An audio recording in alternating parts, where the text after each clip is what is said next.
Hi everyone, good morning. If you could all take your seats in the room, that'd be fantastic, and settle down. My name is Henry Foy. I'm the European diplomatic correspondent at the Financial Times, based in Brussels, formerly in Moscow, and I'm your moderator this morning for this panel on the Russia challenge, which is both an impossibly large task to moderate because there's just so much to say, but we're hopefully going to pack in as much as we can in the next 90 minutes. It is so nice to see so many of you here this morning in person. I was a little bit worried that we would struggle to fill the room at 9 a.m. on a Sunday after a second night on the town for most of you. And I don't even have to tell the panel, don't worry, loads of people are back home watching on the live stream in bed. You've got a massive audience, don't worry. I wanted to start by congratulating the organizers of this forum for both an insanely well-timed and well-located event. Since I agreed to moderate this panel, the Russia challenge has shifted dramatically. Since I started thinking about the questions on Monday, it's shifted. And since most of us arrived here in Helsinki on Friday, it's shifted again. This is a very live issue, and I would of course argue it's the most important issue that all of us will discuss here this weekend. I'm incredibly lucky to have a fantastic panel of speakers here, and hopefully I'll be doing as little speaking as possible. These are all people that I read every day to find out what I should be saying, and I'm sure a lot of you in the room do too. Without further ado, I'll introduce them though. We'll start at the far end. Mike Kaufman is the director of the Center for Naval Analysis in their Russia Studies program. He's also got like 7 other titles. He's a nightmare to quote in the FT because it takes up a whole paragraph writing all the things he does. But most of you will know him because he's probably the most famous of the new military Twitter experts. Any of you that use that infernal platform will see him all the time correcting keyboard warriors into what actually is a tank and what actually is an APC. Next to him is Kadri Leek. She's the senior policy fellow at the European Council of Foreign Relations. A long-term friend of the FT, someone who has been really influential in shaping how we see Russia and Europe. Arkady Mosh is the program director here at the FIIA, a long-time and an excellent Russia analyst here. And last but very much not least, Kachi Punoniemi, who's the Mannerheim Chair of the Russia Security Studies at the University of Helsinki and the Finnish National Defense University. Same title at 2 places, very cool. Kadri drew the short straw and is going to take my first question, which is to unpack in 5 to 7 minutes what the Russia challenge is right now. And I believe has been doing some really interesting research in the last months and weeks on how Europeans see that question. So Kadri, if you could.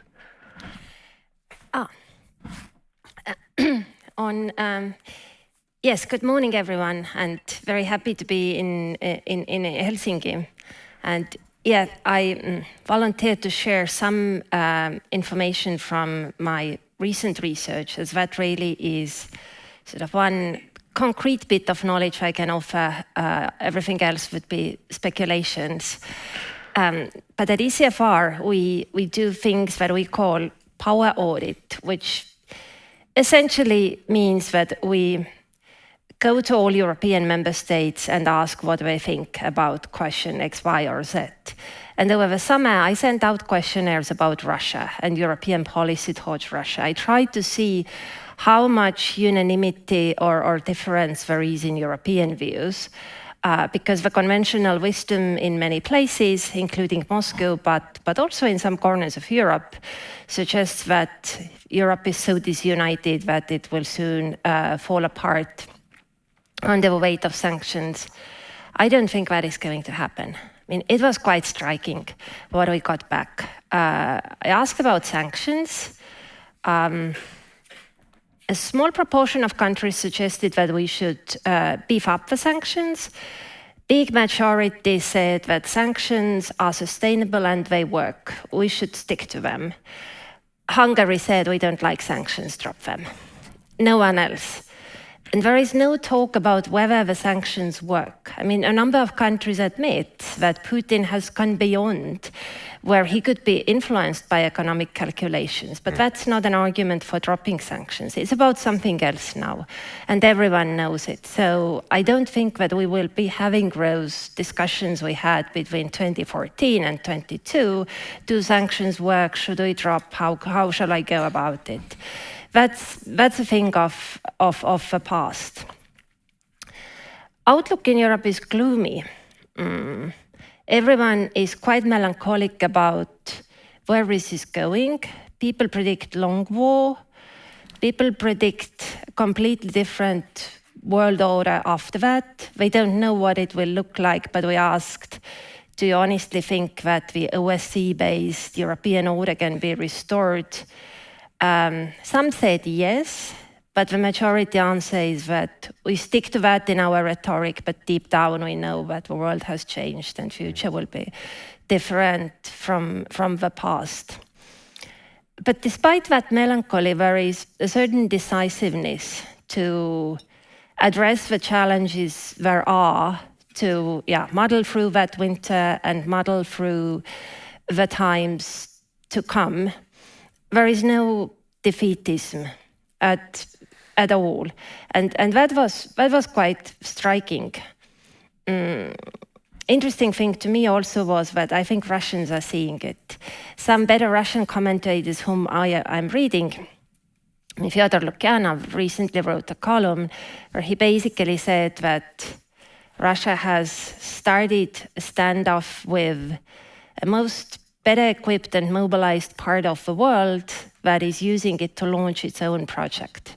According to him, Europe had stagnated, but now they are using that really adverse situation to give a new mental start to the European project. And I think there is something in it, because Europe was a bit stuck in that framework that we adhered to, but couldn't defend. The OSCE-based order, right for all countries to choose their own alliances. I mean, you know the sort of framework we were operating in.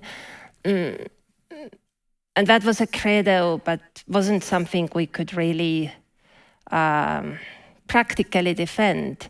So now that has been smashed to pieces, which is sad.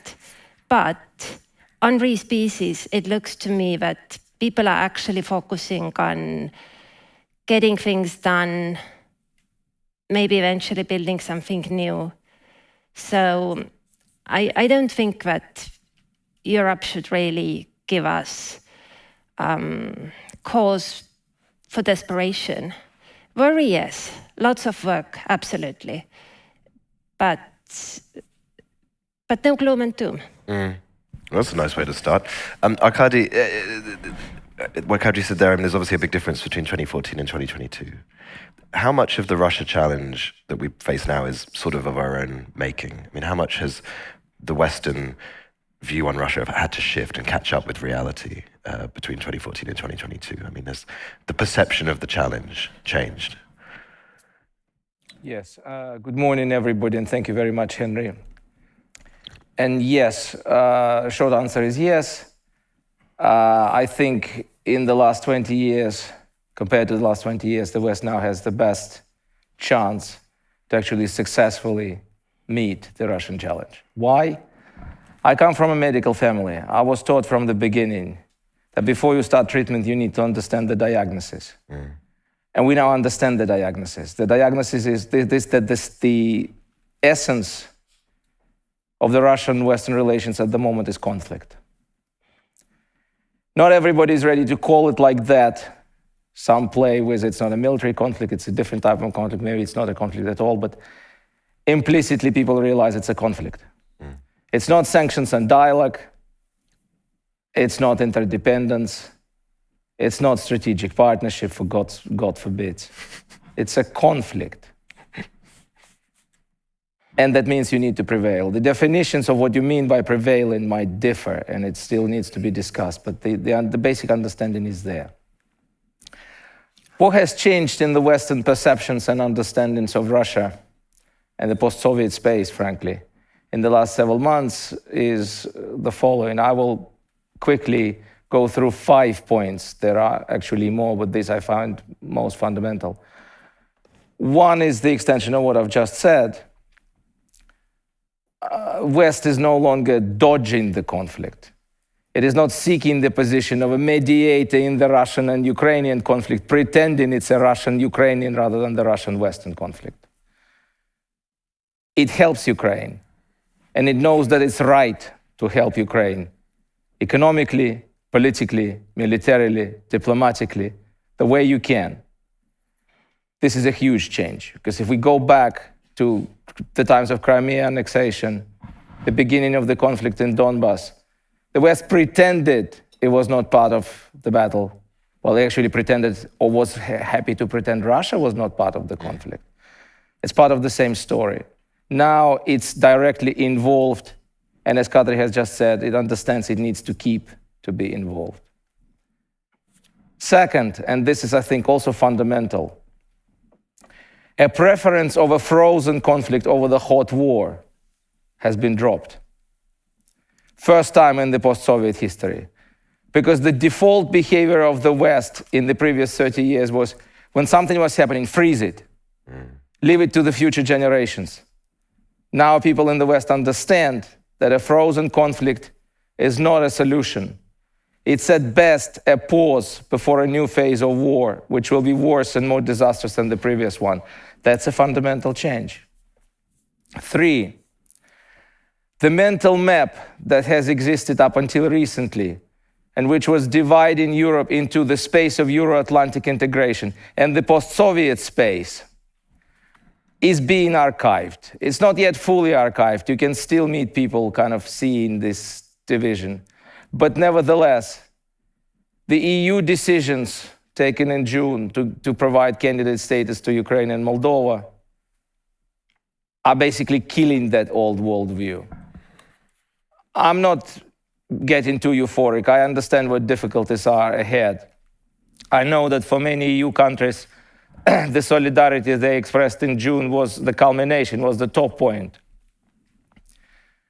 And we need to make sure Ukraine will not follow the never-ending story of the Baltic enlargement. And I mean, I can continue. But nevertheless, compared to the times of, let's say, Dutch referendum on the association agreement, many other kind of things happening in Europe, it's clear that the European countries are willing to really change their views of what used to be their views of the post-Soviet space. The post-Soviet space as a recognizable political category is becoming history. Fourth, not everybody, but kind of many have to now admit that Russia is not a hegemon of whatever is left of the post-Soviet space. It's not only that it lost Ukraine, but the fact that none of the post-Soviet countries, including Russia's closest allies, is supporting it openly, tells volumes.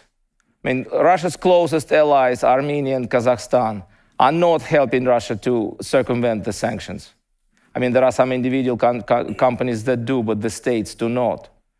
They do not rush to recognize the independence of certain areas, or let alone the annexation. The only partial exception is Belarus.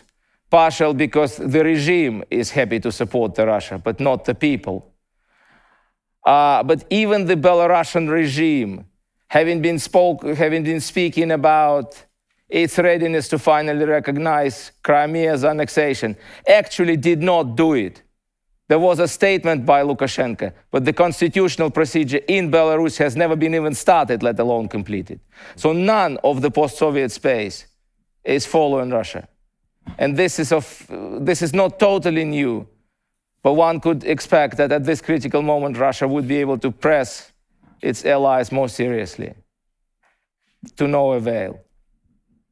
Fifth and finally, and this is the most important probably of all, most controversial also, and believe me, as a Russian, I'm very sad saying it. And furthermore, among my friends and colleagues, I'm almost in the minority of one who says that this is the right thing.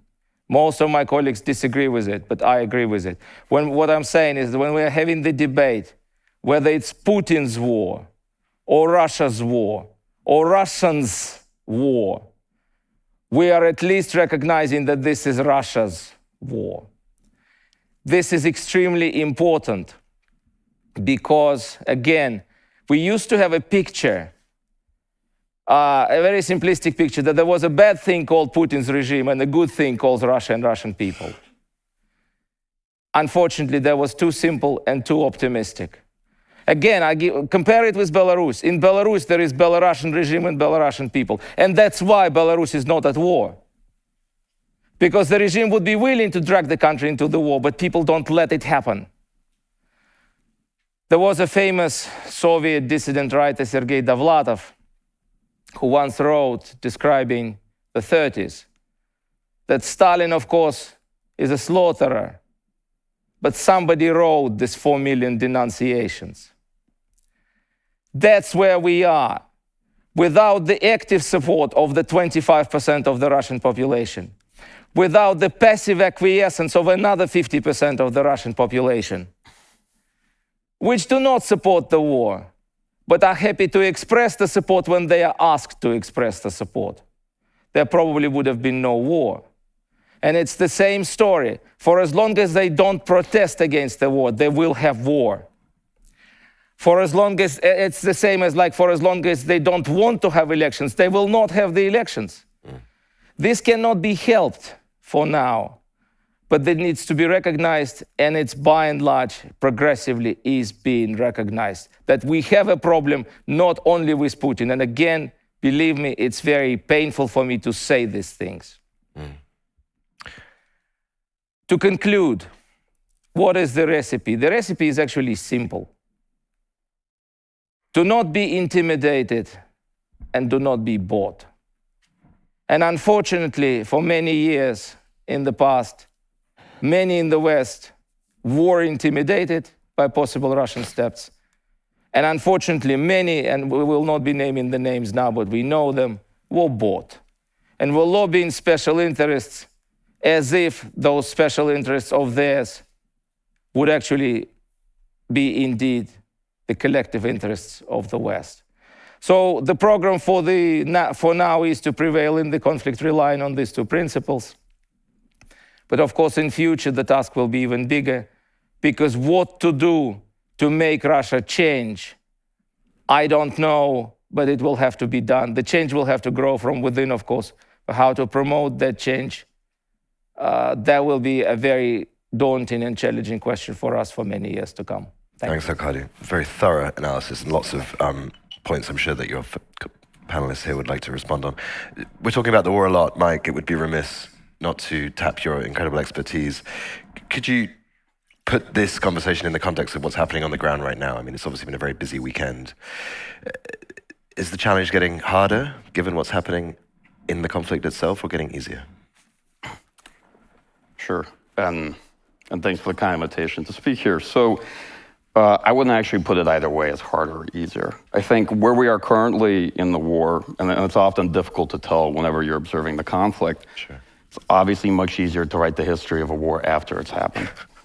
But Ukraine at this stage has the momentum and the initiative, and it has considerable advantages. The Russian military is at their most vulnerable heading into the winter, and that represents a strong window of opportunity for Ukraine. Russian lines are thinly manned, the morale is quite low, and there continues to be a fundamental mismatch between Russian political aims and the military means they have available.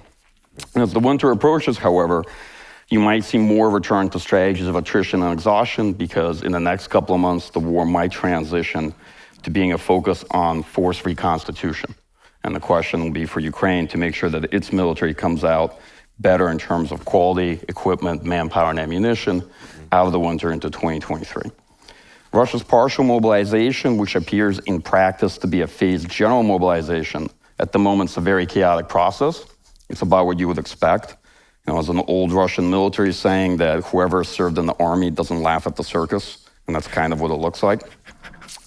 Russia's probably going to try to use this mobilization to stabilize their current lines heading into the winter and raise manning across existing units, and then eventually maybe even create additional or new maneuver formations.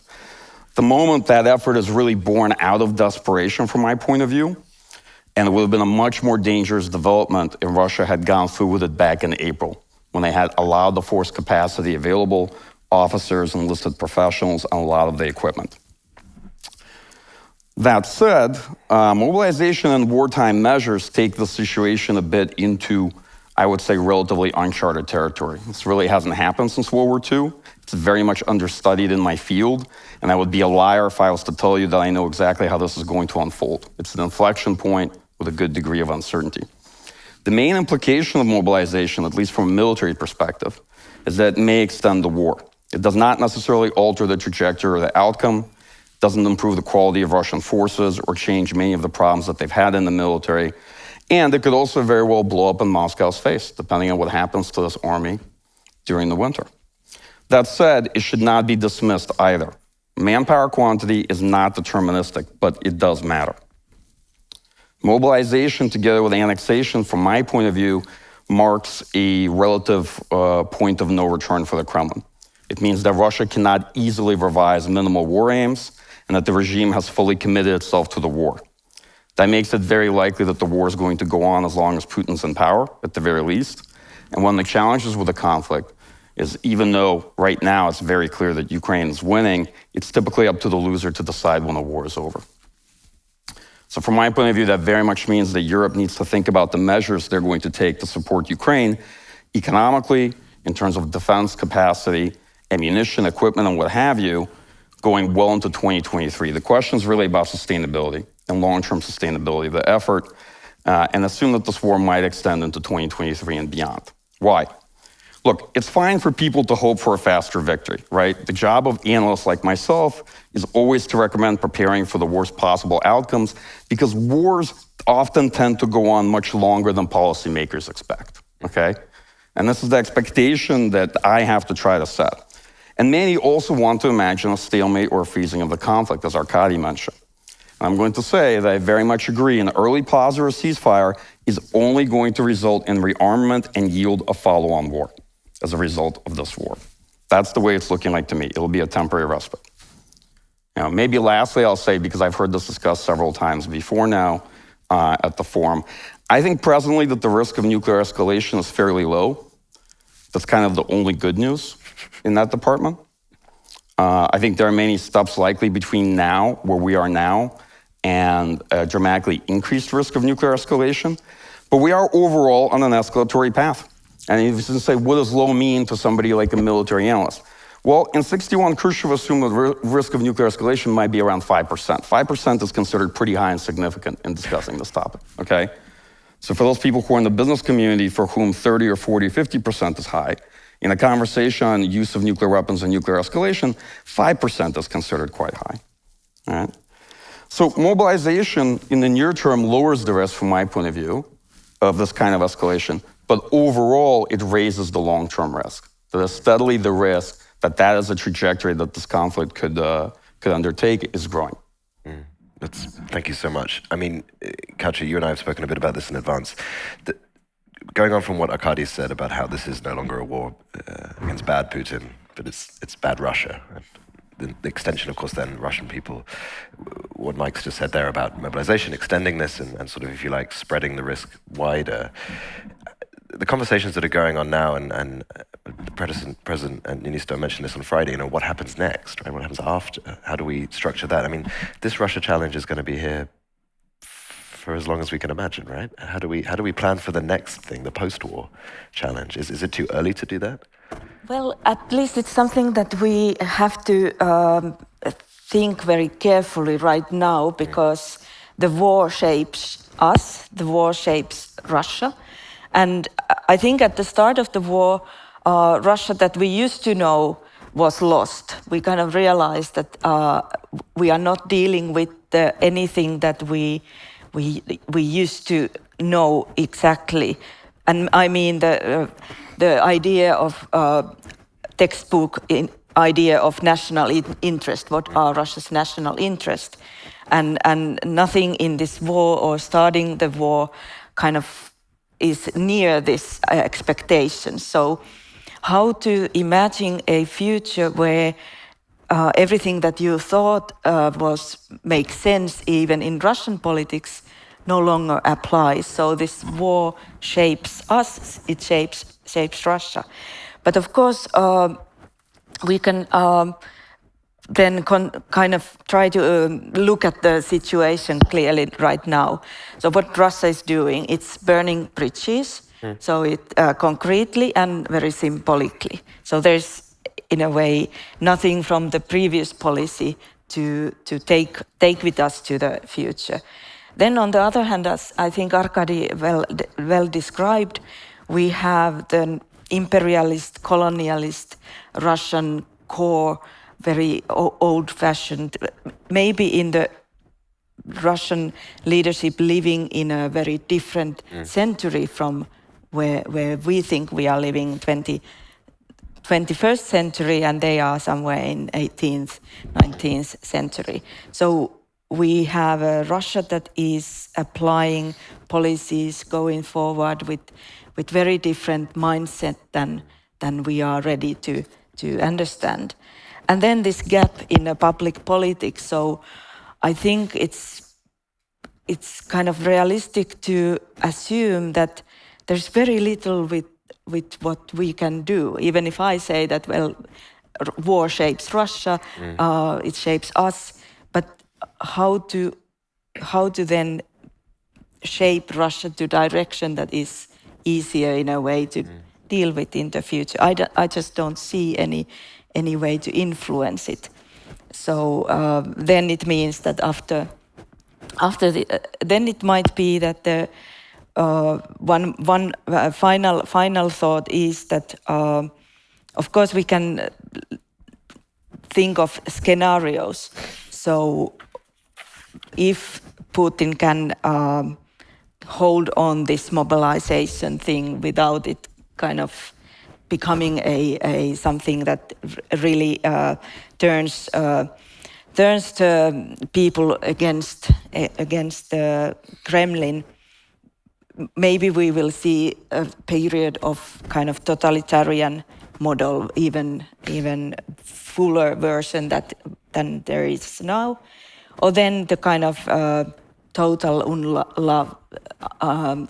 bespredel, so the kind of losing the grip on power, and then with the criminal networks and criminal kind of background that the Sistema has, it will look very different from the early 90s. So I don't have an answer, so I'm maybe the only one here who doesn't have a clear answer. But I think my point mainly is that we need to start thinking very carefully. Also, this part, not just how to end the war in a way that is good for Ukraine, but also how this war will change Russia. Kadri, do you see that in your research and looking around Europe at the moment? Do you see governments taking that journey, if you like, towards a different Russia strategy? I mean, I started my career in India, and India is a country that has been very open-eyed about its geographical situation and its long-term foreign policy, defense, security challenges on its northern borders. Europe is only really starting to realize, right, that this is a long-term security challenge on its eastern border. I mean, do you think that that European governments united are taking a clear-eyed view of what that's going to look like for decades, centuries, perhaps? Or are we still being naive about how long this could last? I don't think anyone is naive, but it's hard to be making plans. In that sense, yeah, I think all these suggestions that we need to discuss our relationship with Russia after the war. There will be Russia after the war, and we're going to have a relationship, but I think it is premature to discuss it in any concrete terms, because everything or so much will depend on the outcome of the war and basically how will we get from here to there. I mean, longer term. But will it depend on the outcome of the war? I mean, however this war lasts, Russia has committed the crimes that it's committed between February 24th and now. You can't wish them away just because there's some kind of a peace deal. So how does that? Yeah, no. But and that's true. And this crime has been committed, and that will always be a thing between Russia and the West, unless the regime in Russia really changes and regrets. I mean, I've been witnessing intra-Russian discussions about what can be done with that. And basically the suggestion that emerges is that someone needs to go like Willy Brandt on his knees, or her, in Kiev. That's the only way, and I think we really are there. That is the only way. But longer term, I don't see how Russia is winning it. I mean, I just compiled a list of things that Russia is losing, or that Russia has shaken up the status quo and created the likelihood that very many components of the former status quo will now change to Russia's disadvantage. Many people have been pointing out that, starting from smaller things, Russia is losing even Crimea. When it announced annexation of 4 other oblasts, then Crimea became equalized with Rose. And now Crimea has no that special status it sort of implicitly enjoyed earlier. Russia is losing the world order it had a claim to. I'm struck by the fact that everything Russia asked for, or many things Russia asked for in December, were actually available by diplomatic means. President Biden was ready to discuss world order with Russia in terms that had been refused by the Westerners earlier. This is true, and that was a first. And I think actually Biden was right in offering that. And he offered to discuss arms control. That was on the table. He didn't offer a Trojan horse in Ukrainian politics or Minsk agreement, but even that was not Minsk agreement had been signed by Ukrainians, and that was also a fact. So by launching that war, Russia basically made it much harder to gain any of this. Then I'm struck that Russia is so obsessed by sovereignty, by being a power to whom no other power can dictate terms. When Russia emerges from that war, I think it will inevitably be much more dependent on China, unless things turn so that it manages to repair its relations with the West, but that would imply regime change. But otherwise, China will be the one who fuels Russia's future economic growth. China is already delivering semiconductors to Russia, etc. The whole technological side, Russia will be dependent on China. And I think Russia is also losing bygone wars. I don't think we will be discussing the memory of Second World War the same way we used to before that war. Russia was so obsessed with the narrative of Second World War, being on the right side, etc. I don't think we will be discussing that the same way. Or even Russian literature. Some of my closest friends in different countries are translators. They translate Russian literature into Western languages. And they say that, listen, Dostoevsky is great, but I don't think we are going to read him the same way and in same quantities in the future. So, there are all those shifts happening there. And it's just striking to me. Why on earth did Russia do that? All these things it's likely to lose. The question, of course, is, we need to get from here to there. And that's without blowing up the world. And there is the risk, because some people in Russia will also understand that they have lost so much and they have risked so much, so they better somehow try to get some victory out of it. And I think that's where there is a very risky moments ahead. And it is really important that the West navigate them correctly, to the extent you even can define what the correct path is. And often you don't, because you just don't have information, and so much is depending on decisions made in a moment in some Kremlin offices. You can't influence everything, and you will inevitably need some luck, etc. And that will be really, really tough. And that is, of course, where Europe, that functions clumsily in EU structures, we are not very well equipped to handle situations like these. Thankfully, we have United States that have provided quite some leadership.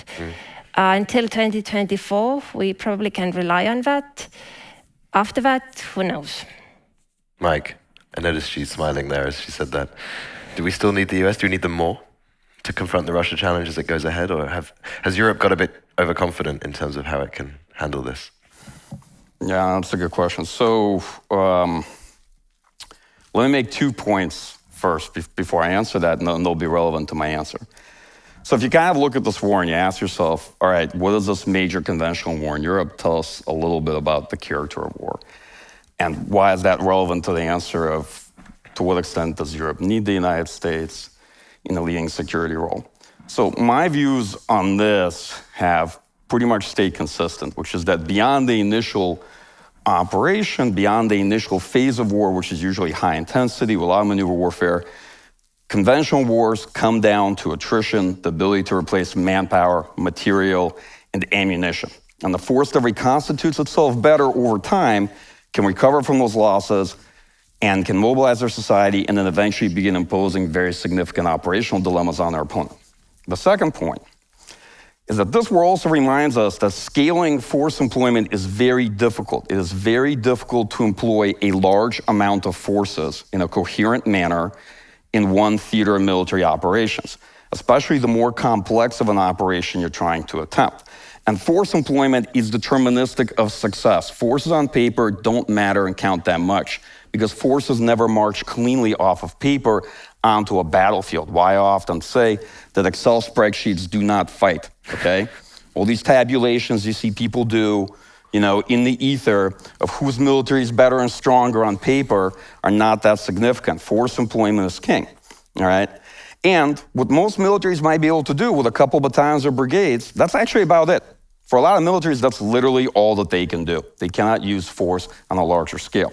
So where does that take me? Well, this force to me is a leading reminder of why the United States needs to play a leadership and integrating role in European security. I've heard plenty of people in the last 7 months say that poor Russian military performance means that Europe can handle this by itself now. Let me tell you this is completely magical thinking, okay? This is a great aspiration. I'm not saying that Europeans should not aspire to this objective, but let me give you one analyst assessment. You are very far from it, all right? Just be very frank. European countries lack all the key enablers from command and control, logistics, intelligence, and do not have the capacity to scale operation. There's no country in Europe that can substitute for the United States in this role. I'm not sure Europeans themselves would be able to agree on which country should be able to substitute for the United States in this role. That's a secondary issue, right? European militaries, from my point of view, as good as they are, do not add up to a capability to engage in large-scale military operations. They're also, let's be very frank, incredibly brittle when it comes to capability, manpower, and ammunition. If you look at this war, and you look at the casualties on both sides, Russian casualties and Ukrainian casualties, any European army would have been off the field at this level of casualties a very long time ago and would have been completely out of ammunition, okay? Just want to be blunt about this. I know European air forces that are fantastic. They can beat the Russian Air Force any day of the week, unless it's the 8th day, because they only have 7 days of air-to-air munitions. That's it, all right? That's what they have, okay? This war revealed major deficits in defense industrial capacity across the West, very much including the United States too, from stockpiles of ammunition to production capacity. And let me be blunt, NATO's expended a lot of its munition supply in Ukraine, and we're only 7 months in. It's going to take years to recapitalize the stocks of NATO. And this war is far from over, potentially, okay? So these are kind of my positive points. I'm trying to be as frank as I can about it. But yeah, this is actually a very strong reminder for many folks why we do need NATO and why I think the United States needs to continue to play a leading role as integrator in terms of military operations and planning in Europe. But to obviously ask the follow-up on that, does that not mean that Putin can sit and look at this and say, do you know what, in terms of the threat of the Russia challenge to Europe, it's still very valid because we've exposed that deficiency on the European side. And as Kadri just said, we can rely on the Americans till 2024, potentially. This is not particularly 100% bad for Russia, what's going on here, right? In terms of exposing those limitations on the European side. No, I'll be honest. I think it's pretty bad for Russia. It's about as bad as it could be in terms of strategic. Of course, notwithstanding. As far as strategic blunders go, I think this will do until the next one gets here. But the point being is that no, it actually reflected that even without direct forces present on the battlefield, the United States and Europe together have enough capacity in terms of intelligence, military capability that is willing to provide, that can make a dramatic difference in a war that Russia was rated to win conventionally, okay? It shows that even if you may think of this more as perhaps a proxy war of sorts, right? You can see that for Russia, this actually shows that, well, Russians always knew that they were quantitatively and qualitatively the inferior military relative to NATO. There's never confusion about this on the Russian end, okay? But I think, I suspect that that strategic culture may end up learning quite a bit from the disaster that this war has been about the extent of Western military capability, Western resolve. Obviously, we'll take credit, and particularly the United States. Arkady, I'm struck by how, this panel seems very focused on the things that Russia's lost and the things that are going wrong for Russia. You listen to what Putin says, of course, and he thinks completely the opposite. Obviously, he's wrong on almost all counts, if not all of them. But how much of that is a big danger, that you have this completely different view of what's happening on one side and on the other? How do we fix that? There's something with the sound. Okay. Can you repeat it again? I'm just saying, the gap in reality that is, this gulf in reality that has emerged between what Moscow sees and thinks and what the West sees and thinks. Is that inherently a problem, or is that something we can just ignore and say, it's fine, Putin's going to come up with all these crazy views and he's going to say these things that aren't true? Surely at some point it becomes a problem that nobody is explaining to the other side what's really happening. It is a problem. It is a huge problem. Well, two kind of reactions here. One is that they do certain analysis. It's not just craziness. I mean, okay, Kadri doesn't believe that Europe will blink at this point. Maybe. They don't know it, because Europe did blink many times before. I mean, as of a year ago, the argument would be the Europe would still acquiesce to what we are doing. We'll buy them. We're still coming back to Africa. We have positions in Latin America. We have positions in the General Assembly. We're a member of PIF. I mean, they put up a list of things, including, let's say, the triumph of the will, right? So we can do the decision-making quickly in a coordinated manner. We don't need these democratic little things called debates. I decide and everybody jumps and implements what I decide. So there is a certain argumentation why Kremlin thinks it's strong and can make it. And this is a problem. But the other problem, frankly, maybe not, I shouldn't be saying that, but I will.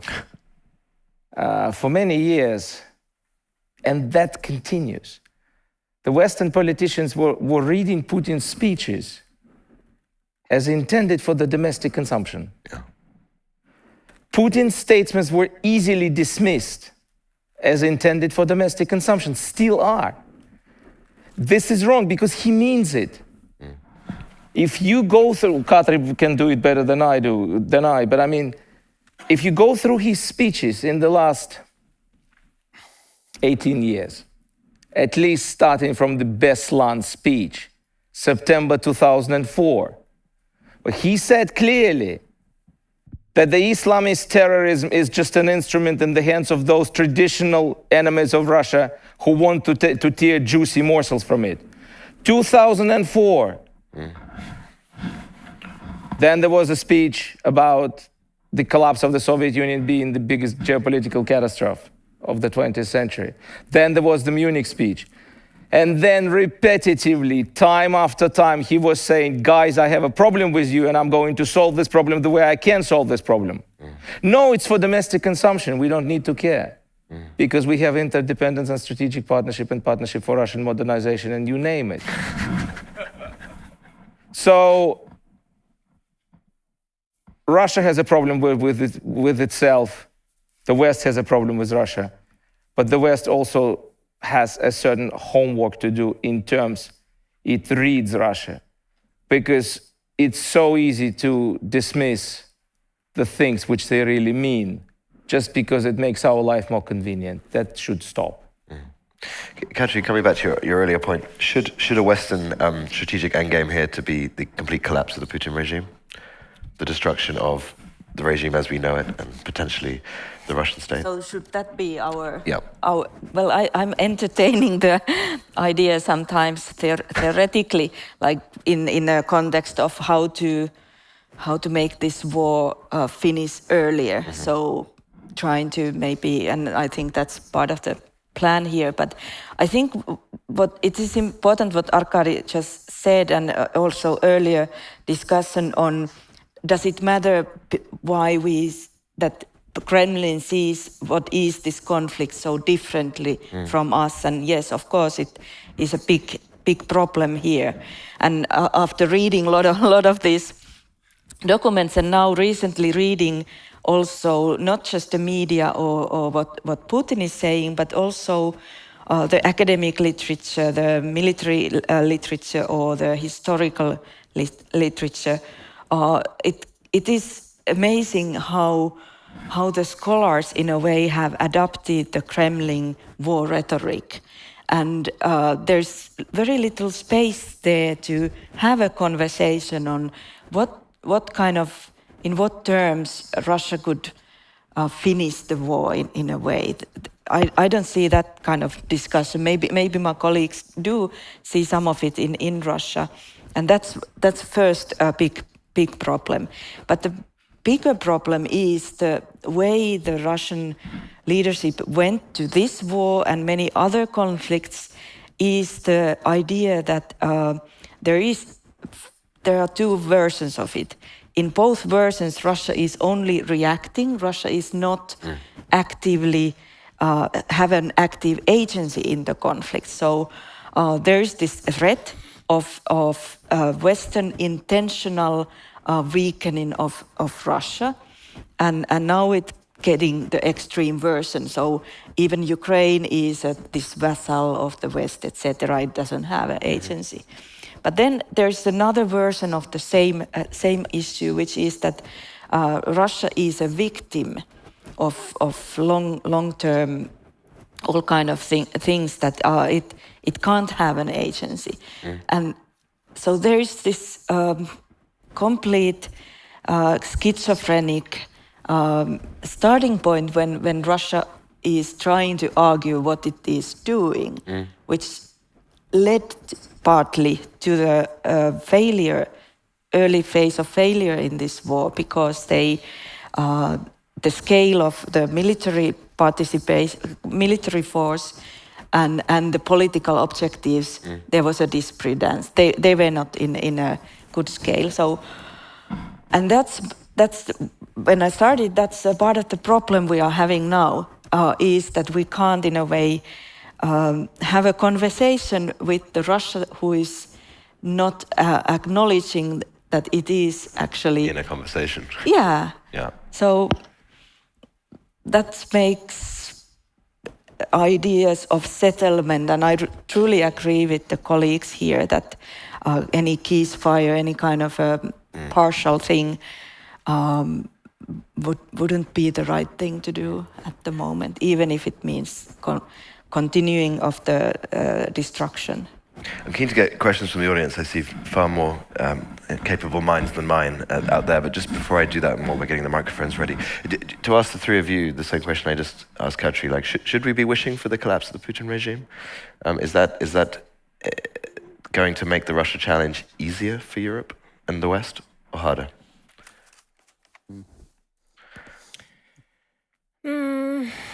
I wouldn't mind.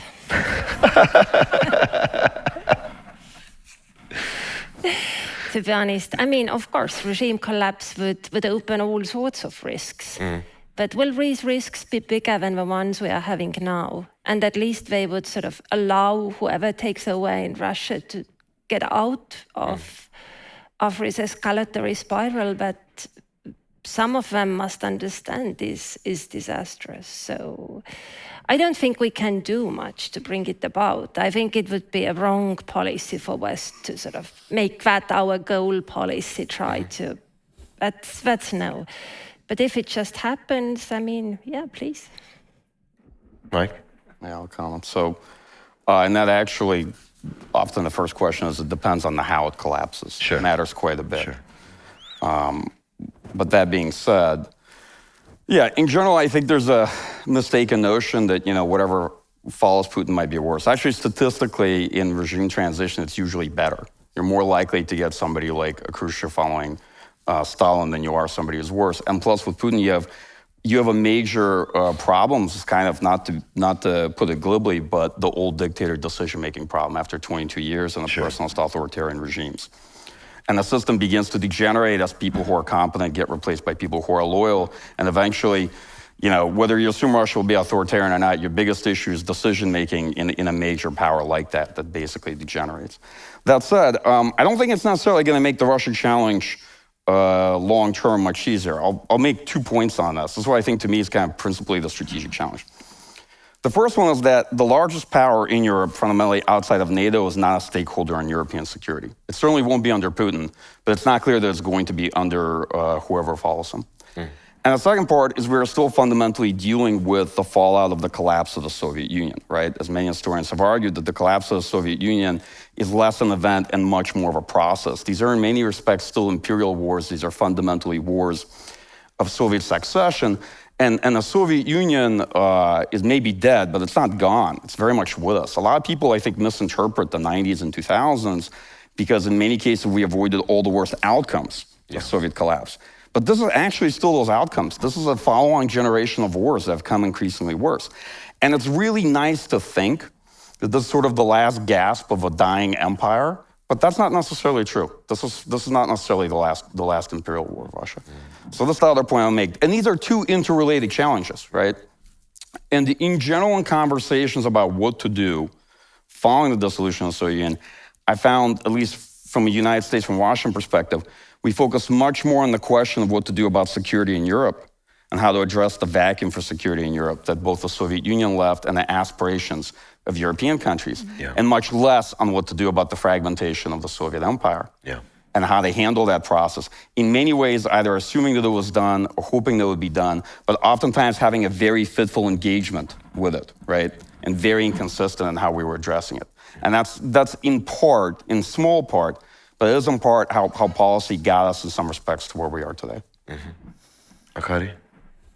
There's actually a Ukrainian saying, "Краще гірше та інше." It might be worse, but if it's new, it's still better.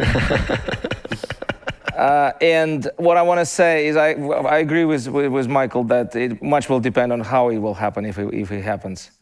If it happens through the popular demand, there will be a chance. If it's a coup or replacement by Putin with somebody of the same kin, difficult to say. And yet, all this being said, I always keep going to 53 as well. When a personalist system, the size of the system that we're having now, passes away, it's not very likely that, especially in the country like Russia, that we will get the same kind of extremely personalist system quickly. It's not impossible, but it will not be there immediately. And that's what will open the window of opportunities for the West, but also for the people inside the country. Very good. We're going to take questions two at a time. So this gentleman here on the table and this gentleman here on this front table. Please be respectful to your fellow audience members and keep them nice and short. We don't want to hear lectures. And please introduce yourself. Thank you. Is this on? Perfect. Petteri Vuorimäki, Finland's Arctic ambassador.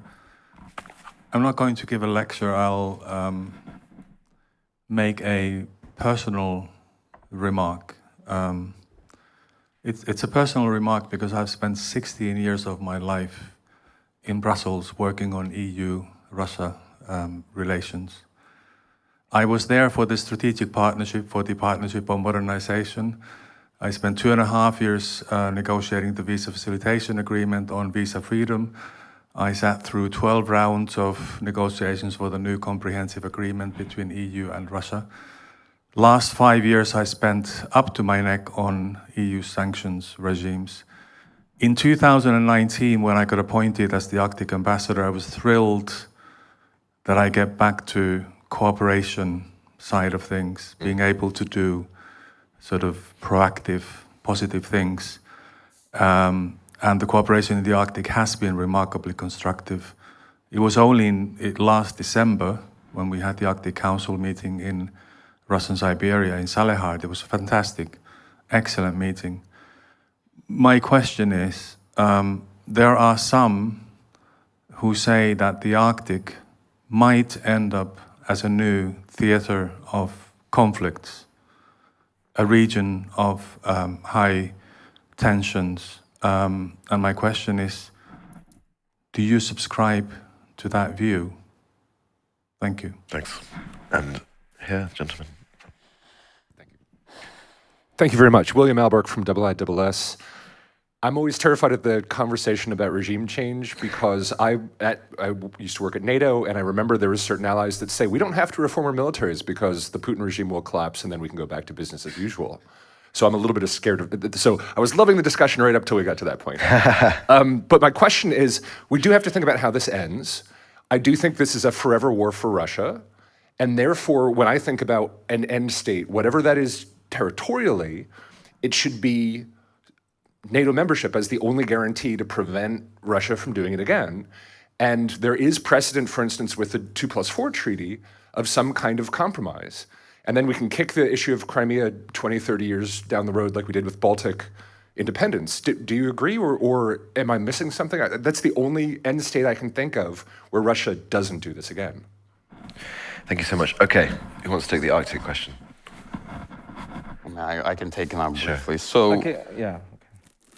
maybe I'll go Mike. first. So two comments on that. First, I mean, I don't see strong political reasons for there to be a conflict in the Arctic that has proximate causes for war in the Arctic. And wars have principally political causes. They don't have accidental causes. It's very common in this field for people to discuss military-to-military interactions and discuss it as though military accidents typically lead to war. That's generally not the case. Leaders use force because they feel they must to achieve political aims. They don't because one ship ran into another ship and now they feel they have to go to war. That's not how it happens. The second is, I'm going to just politely maybe disagree a bit with ambassadors to say the Arctic is not a new theater of war, it's a very old theater of war, okay? The Arctic has always been a principal theater of military interaction between the United States and Soviet Union. It still is between the United States and Russia. US ships, US submarines, US strategic bomber aircraft cross transpolar routes, and most of our strategic nuclear weapons are weapons that are designed to cross on a transpolar trajectory. The Arctic's not a new theater of war. It has historically been a rather traditional and old theater of war. And if there's going to be a conflict, I don't think it'll be a conflict that originates in the Arctic, but you're certainly not going to keep the Arctic out of it as a region. If there's a major war between NATO and Russia, you should be very frank about that right from the outset. So it's not a reason to keep some kind of conversation going with Russia vis-a-vis the Arctic. We shouldn't be too afraid of that because we've been there before. I think there's always a reason to have a conversation. It depends on what makes sense politically, right? That's more of a policy question. But I think a lot of folks, and I appreciate a lot of people who work on the Arctic, and I work very much with them, want to see the Arctic as something special. And to some extent, I agree with them, but to another extent, I also don't. From a military perspective, the Arctic is not nearly that distinct of a region on Earth. And historically, that is fundamentally an ahistorical conversation about the role that the Arctic plays in military planning. I just said one sentence, that it might be possible to actually insulate some elements of cooperation in the Arctic from the rest, but it will not be possible, even if there is cooperation in the Arctic, to make the dynamic so so big so that it would have any impact on the general state of relations between Russia and the West. Kadri and Katri, to William's question, is that the only way you guys see this ending? Yeah, I won't tackle the Arctic question because my supreme authority on Arctic is none other than Petro himself. I won't give your own thoughts back to you. End state. Listen, I do not know. I really do not know. I, 'cause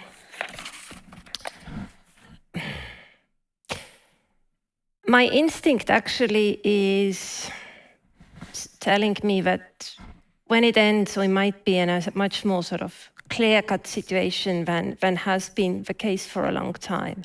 I mean, in December, I thought that,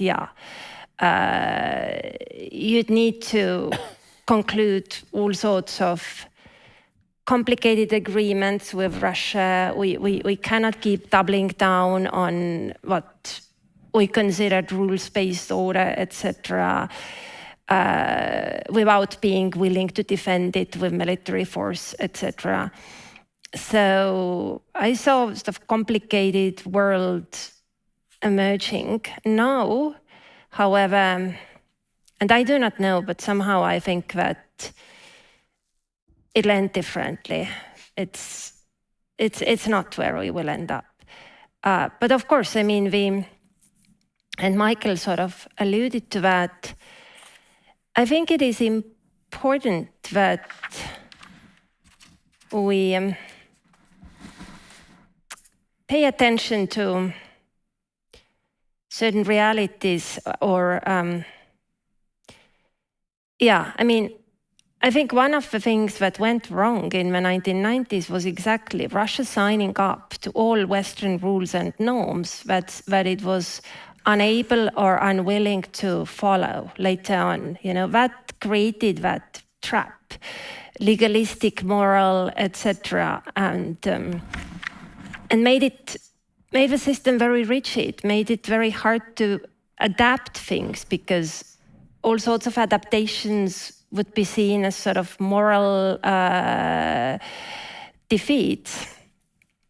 So I don't think that, we will get back to the 1990s and Russia joining Western community, having regretted for its sins. And I don't think we should be wishing for that. I mean, Russia is Russia, let it be.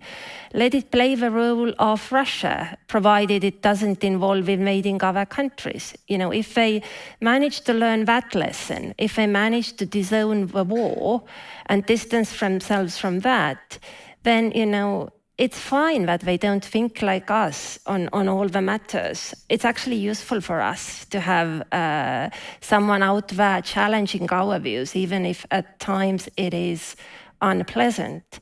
So I think we should provide some space for that, and that addresses sort of European security issues in ways that I think would be good. But other than that, where exactly it ends, I do not know. But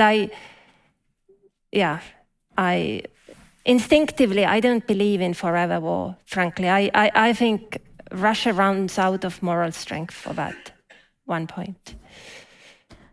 If I may just very, very quickly, I think this is a kind of philosophical issue here, and Katri very nicely already put it, so I just second for that, because we are in a way always seeking for these institutional solutions, because it starts from the respect for this rule-based order, and that's where we are, and what makes the world in a way be stable. And now we are dealing with Russia, who has kind of gone out of that scheme totally. So we can't find a solution with this solution that would keep our institutional world in a way intact. So it has to be different solution this time. Though we shouldn't beat ourselves up with the fact that Russia just disregards all of the promises it's made in the past, right? And effectively just lies about what it says it will do. I mean, that's Russia's problem, not ours. Yeah. No, and I don't think, Russia has been lying a lot as well, and President Putin, special operation is his sort of modus operandi. He does that. That's his trade. But that said, I don't think that in the early 90s Russia lied when they signed up to all rules and norms. They meant it. I've been talking with Russian diplomats who were negotiating Paris Charter as part of Soviet delegation. They meant all of that, and they had issues with none of this. And things just later took a different turn, the domestic trajectory. They couldn't arrest it. So it wasn't like they, there is that tendency to think that they have been deceiving us all along. That is not the case. I think they had best intentions at the time as well, like we did. And it just happened differently. Sorry, I have desperate to take these questions, but Mike, your raised eyebrow. Yeah, I was going to say, I'd agree, but with two maybe minor nuance differences, and this is perhaps there are some small differences. The two things that were not true, though, I think, about the 90s is first, Russia always wanted to have a say over security outcomes in Europe, what they are and how they are determined, no matter who was leader of Russia. And second, Russia always wanted to have influence in a geopolitical space beyond its borders, okay? And 1990s, Russia wanted this too. There are a number of Russian military interventions in the 1990s as well.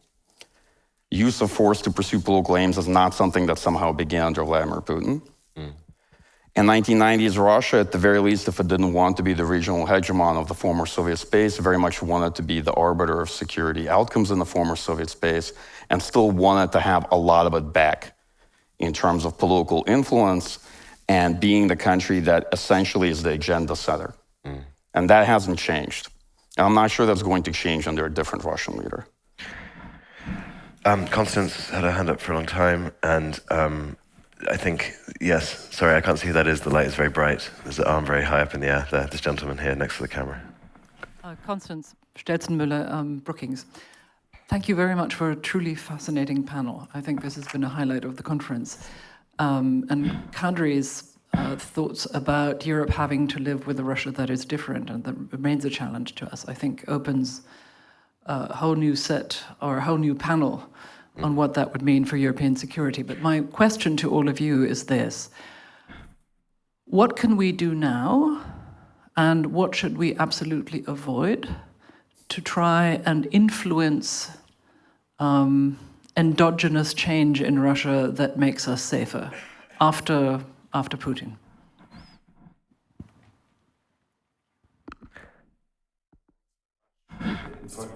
Benjamin Tallis, German Council on Foreign Relations.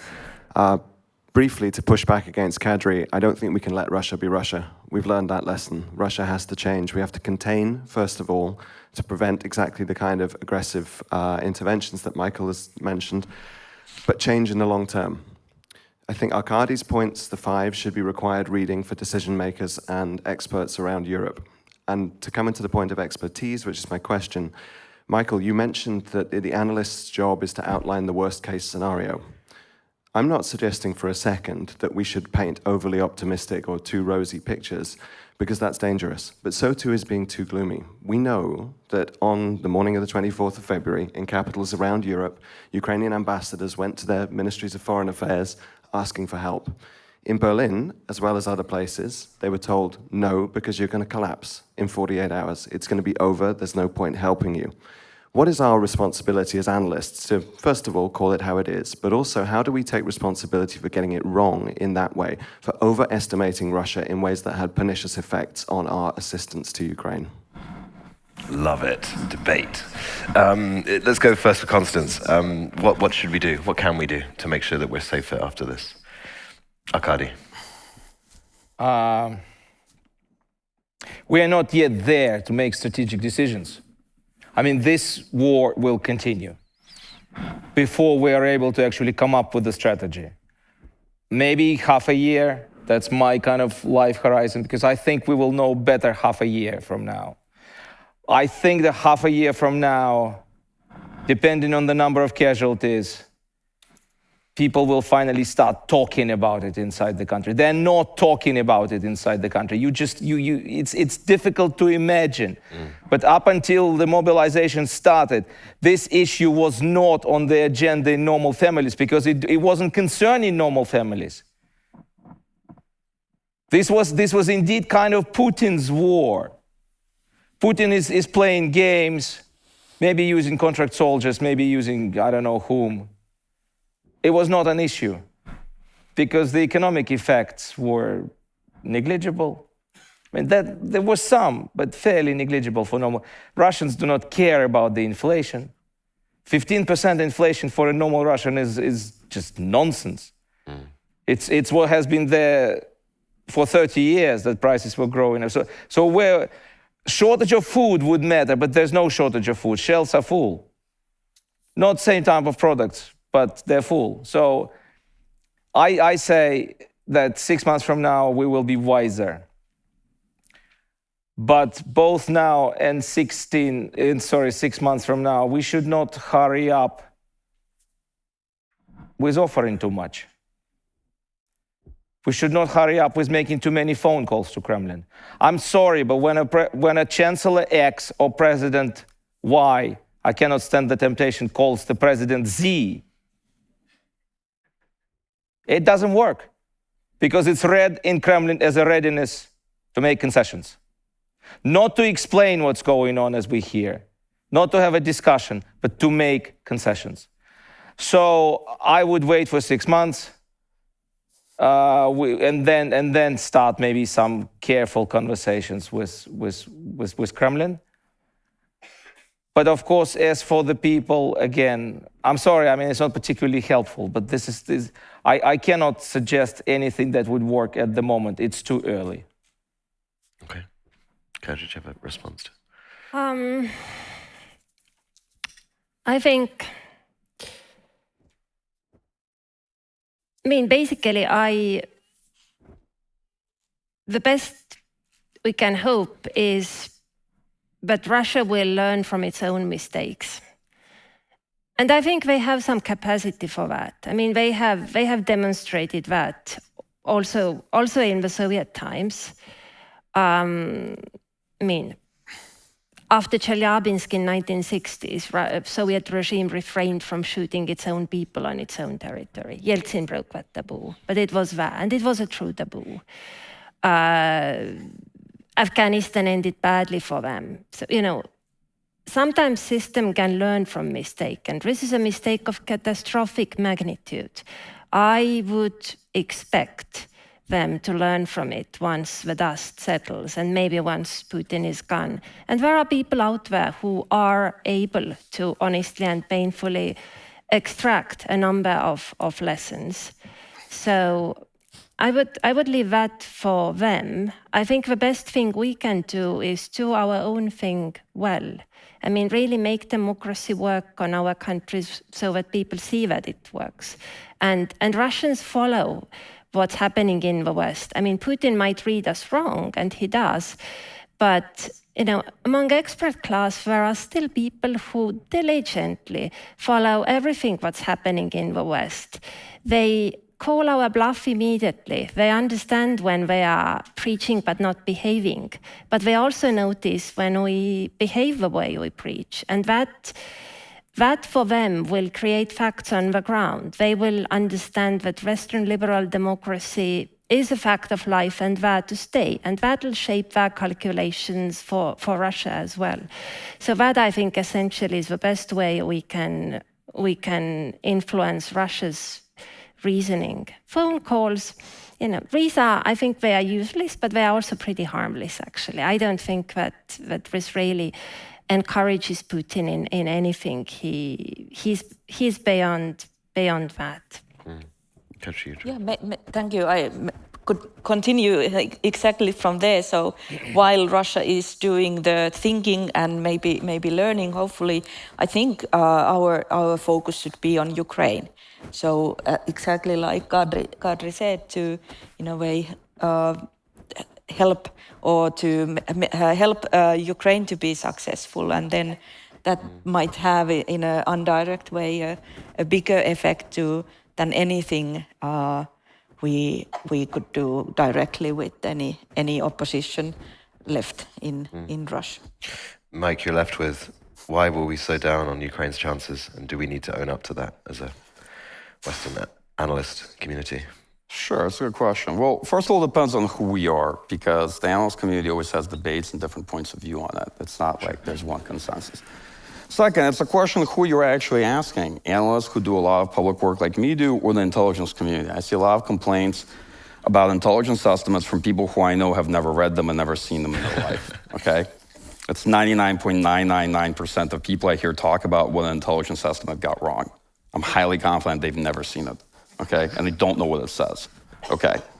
So that being said, first, there's few things as contingent as war. I know I use that a lot. I think the analytical community predicted the war fairly successfully, at least a lot of people in it, on the military analyst side. Not the political analyst cadre, the military analyst. But got the scope of the Russian operation, Russian force employment, and the outcome wrong, at least in the conventional phase of the war.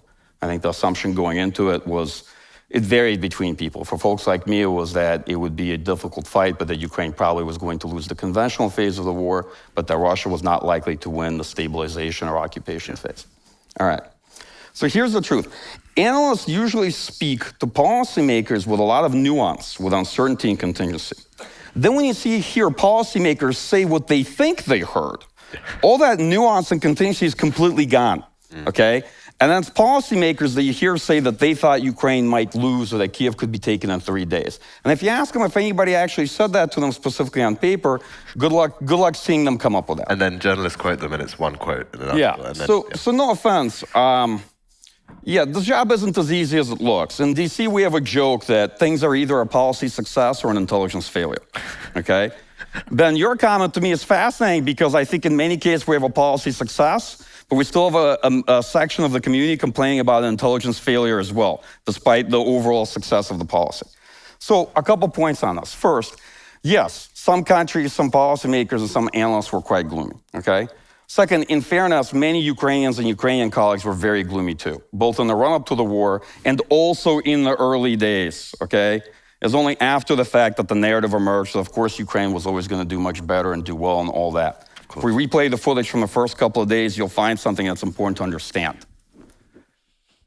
This outcome was not overdetermined. The more we know about the early period of the war, the clearer it is how close of a run thing this really was. Absolutely. And it hinged a lot on agency, on decisions by people like Zelensky, on a lot of factors. It could have potentially gone the other way, and so you shouldn't be overly comforted by the outcome, either in the initial period of war or actually later on in the war.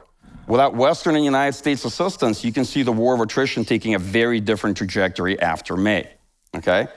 So, that said, I think in many respects, the issue was much less that we overestimated the Russian military, which to an extent is true, but is a pretty glib and not very smart debate in the community, but much more that we underestimated the Ukrainian military, okay?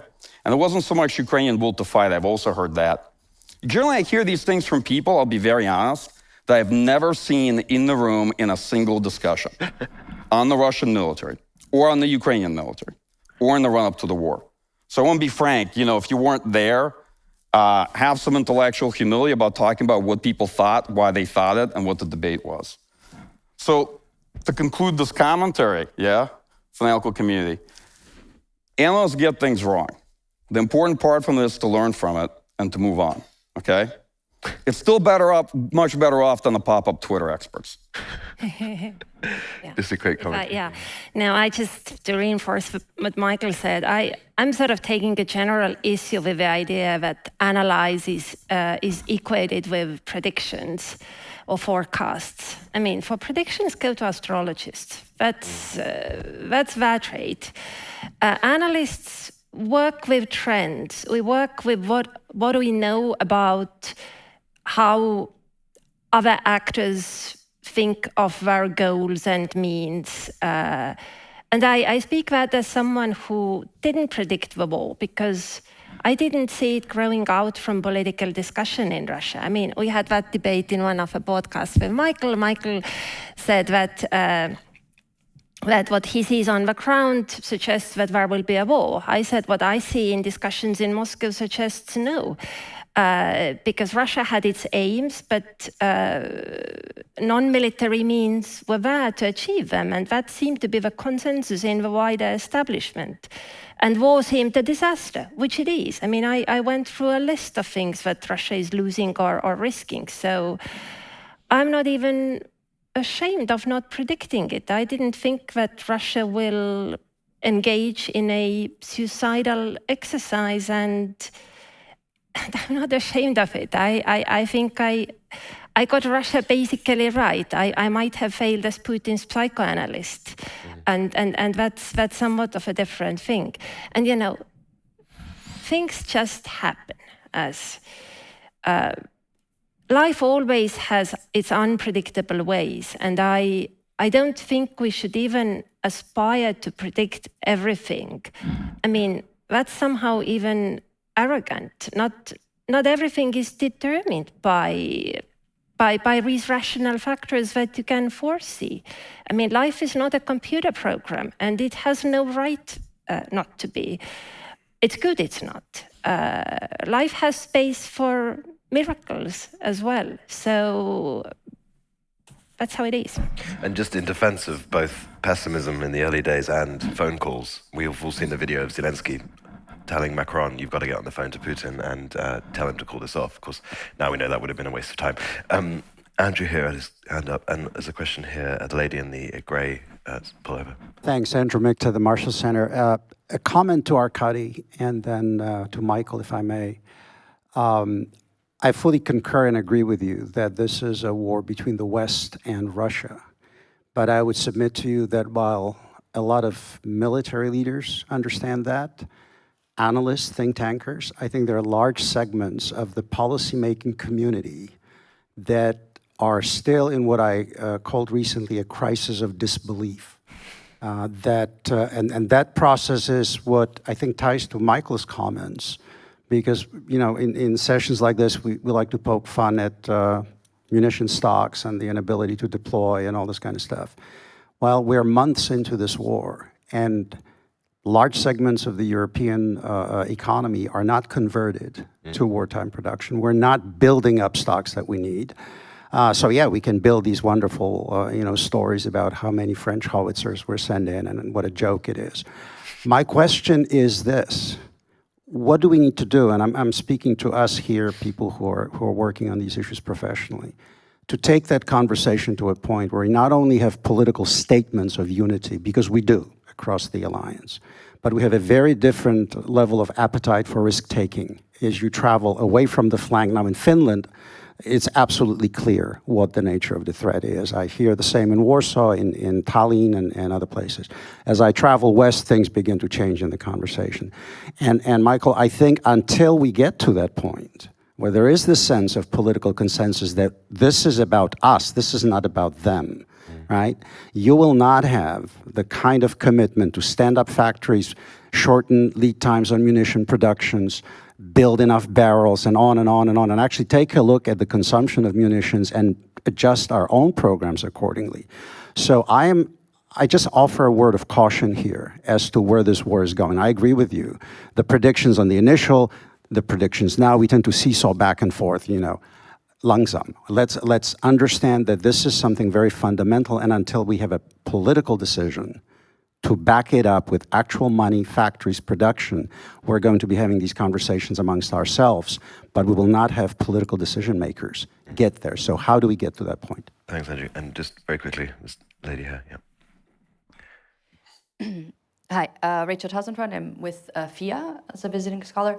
I have a question. I'm not asking you to predict, but I am asking you if it's possible. So it's related to is there a way that with Putin in charge, this war could end, right? Because it seems like he's completely doubled down with the mobilization and now the sham referendum. And it seems very difficult to imagine a scenario where he could end this war that he created, as opposed to someone else saying, that was his mistake and now I can end it.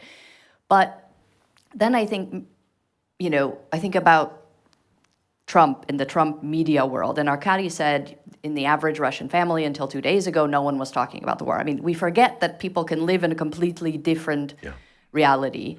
And so, Trump changed like one line in NAFTA and told his people, I completely, made a completely new trade deal that's great for us. And everyone was like, yes, he did. And then he, made the Muslim ban that got turned around, but he was able to convince his people that he had, completely saved America from the Muslim invasion, whatever. It wasn't until COVID, because that was a crisis on the street that you couldn't sort of hide. If something happened, I mean, we should be so happy that Putin would decide, okay, really, this is going to kill me if I continue with it, I have to end it. Could he spin it? I mean, could he spin a loss, like maybe they keep Crimea and they lose the rest, but the state media, makes up a story that retains his power, that retains his ability to spin the narrative of being the victor, even in defeat? Would that be possible? Okay, so first question, how do we break the crisis of disbelief amongst policymakers, certain policymakers? Well, I'm not sure I can answer the question how, but in fact, I'm with you because I had a comment published in the end of August where I said exactly that a number of European politicians have a problem because they cannot say to themselves that the change in relations with Russia is irreversible. And because they cannot say it to themselves, they cannot communicate it to the public. So, they should. And once they've done that, things might start moving in the right direction. And to add to that, they need to say to themselves one more thing. That more generally, regardless of the state of affairs and the Western-Russian relations, the postmodern period in the history of Europe is over. The period when security considerations were not necessarily neglected, but they were secondary to the economic considerations. We were absolutizing the growth. We were absolutizing the savings, which we were not making, and of course the military was supposed to be, So we ended up depending on Russia on energy, on Turkey on border protection, on China on deliveries of most industrial goods. It didn't happen by accident. It happened because we were following a certain ideology of postmodernism, that wars will never be happening again, that the countries we will be dealing with will be just happy to deal with us economically, and that kind of economic interdependence will buy us peace and security and prosperity. So that period is finally over, and that window of opportunities that we're having now should be used also to first explain it to our politicians, then they will hopefully explain it to the others. Not sure I know how, but at least I know that this is indeed the problem. On Putin, until 2 days ago, he had a chance. He could have made that speech saying mission accomplished. Not that anybody would necessarily believe him. By the way, the Russian journalists, not somebody else, but abroad, actually reread the Crimea speech, where he says exactly that. There will be no more new annexations. And now he repeats it, there will be no more new annexations. But he had a chance. Had he said it, the Russian media would have created a story and so on. But now he missed that opportunity. So for as long as he's in charge, it's going to be very difficult. Still probably not impossible, but much more difficult. But again, we'll see how the things will develop in the following several months. My boss is this big clock here, which you guys can see is running out of time very quickly. So very quickly, in response to all those questions. Anyone? Does anyone disagree with Arkady? Has the crisis of disbelief been broken in some places? Racially, I was thinking I could give it 5%. I think it is unlikely, but not completely excluded. Putin has earlier shown ability to accept defeat or need to pause and retreat. Also in Ukraine, he was forced to accept the outcome of Orange Revolution. He saw that uprising in eastern Ukraine in 2014 wasn't going as needed. He changed strategy. So he has done those sorts of things earlier, and Russian media, of course, has duly spinned everything as victory. But now he has staked so much.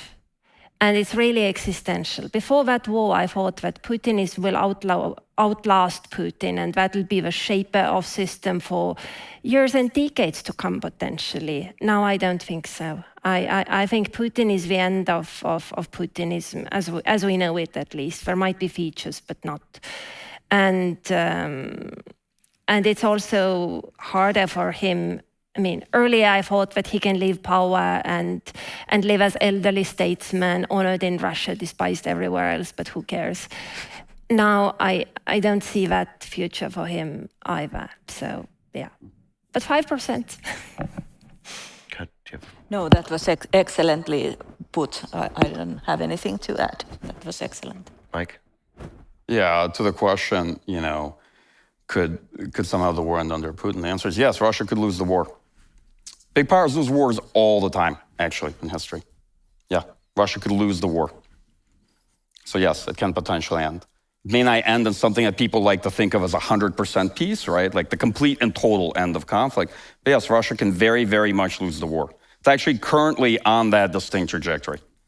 Although we should be careful with straight line analysis, right? People often assume that whatever phase of the war you're in is how the war is going to continue. But nonetheless, Russia's currently losing this war. And on that note, the red thing is flashing. We have to finish. Thank you all so much for coming to listen. Thank you to this amazing panel. You're an absolute dream as a moderator. To Mike, Kadri, Arkady, and Katri, thank you so much. Thank you for listening. Please go get a coffee and stick around for the final session. And yeah, have a great day. Thank you.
right, welcome to the glorious last panel of the Helsinki Security Forum this year.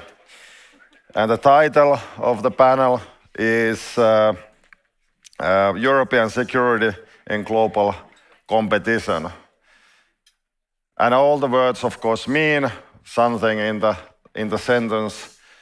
Security has a meaning referring to plurality and pluralization, fragmentation, and surviving in the more fragmented world. That's the most traditional meaning of security.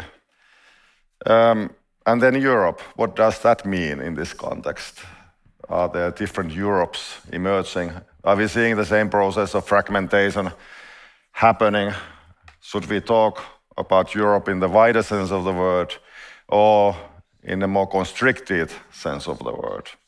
And what are the key institutions of Europe? Is it the team sport?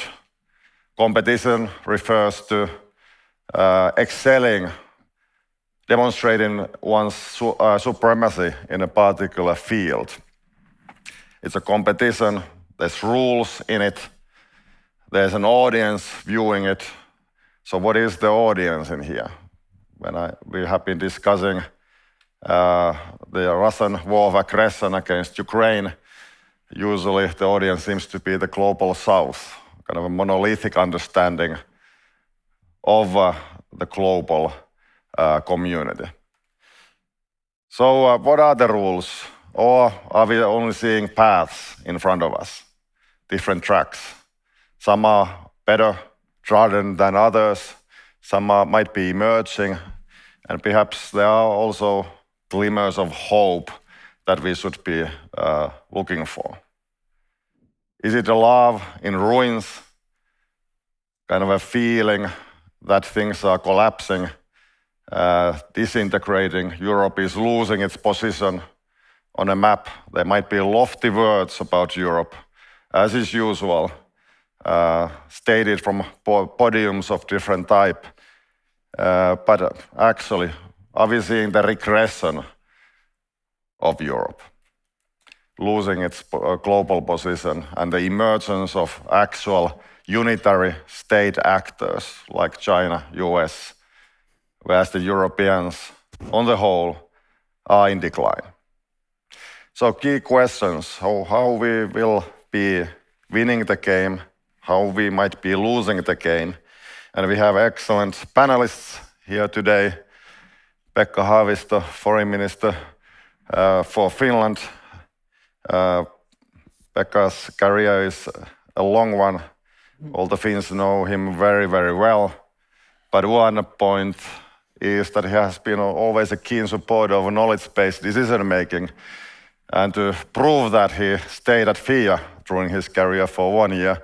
And I heard he was specializing on Russia and a comprehensive security. So welcome, Pekka. Thank you. Then we have Helga-Maria Smith, Secretary General of OSCE, a very important organization for Finns.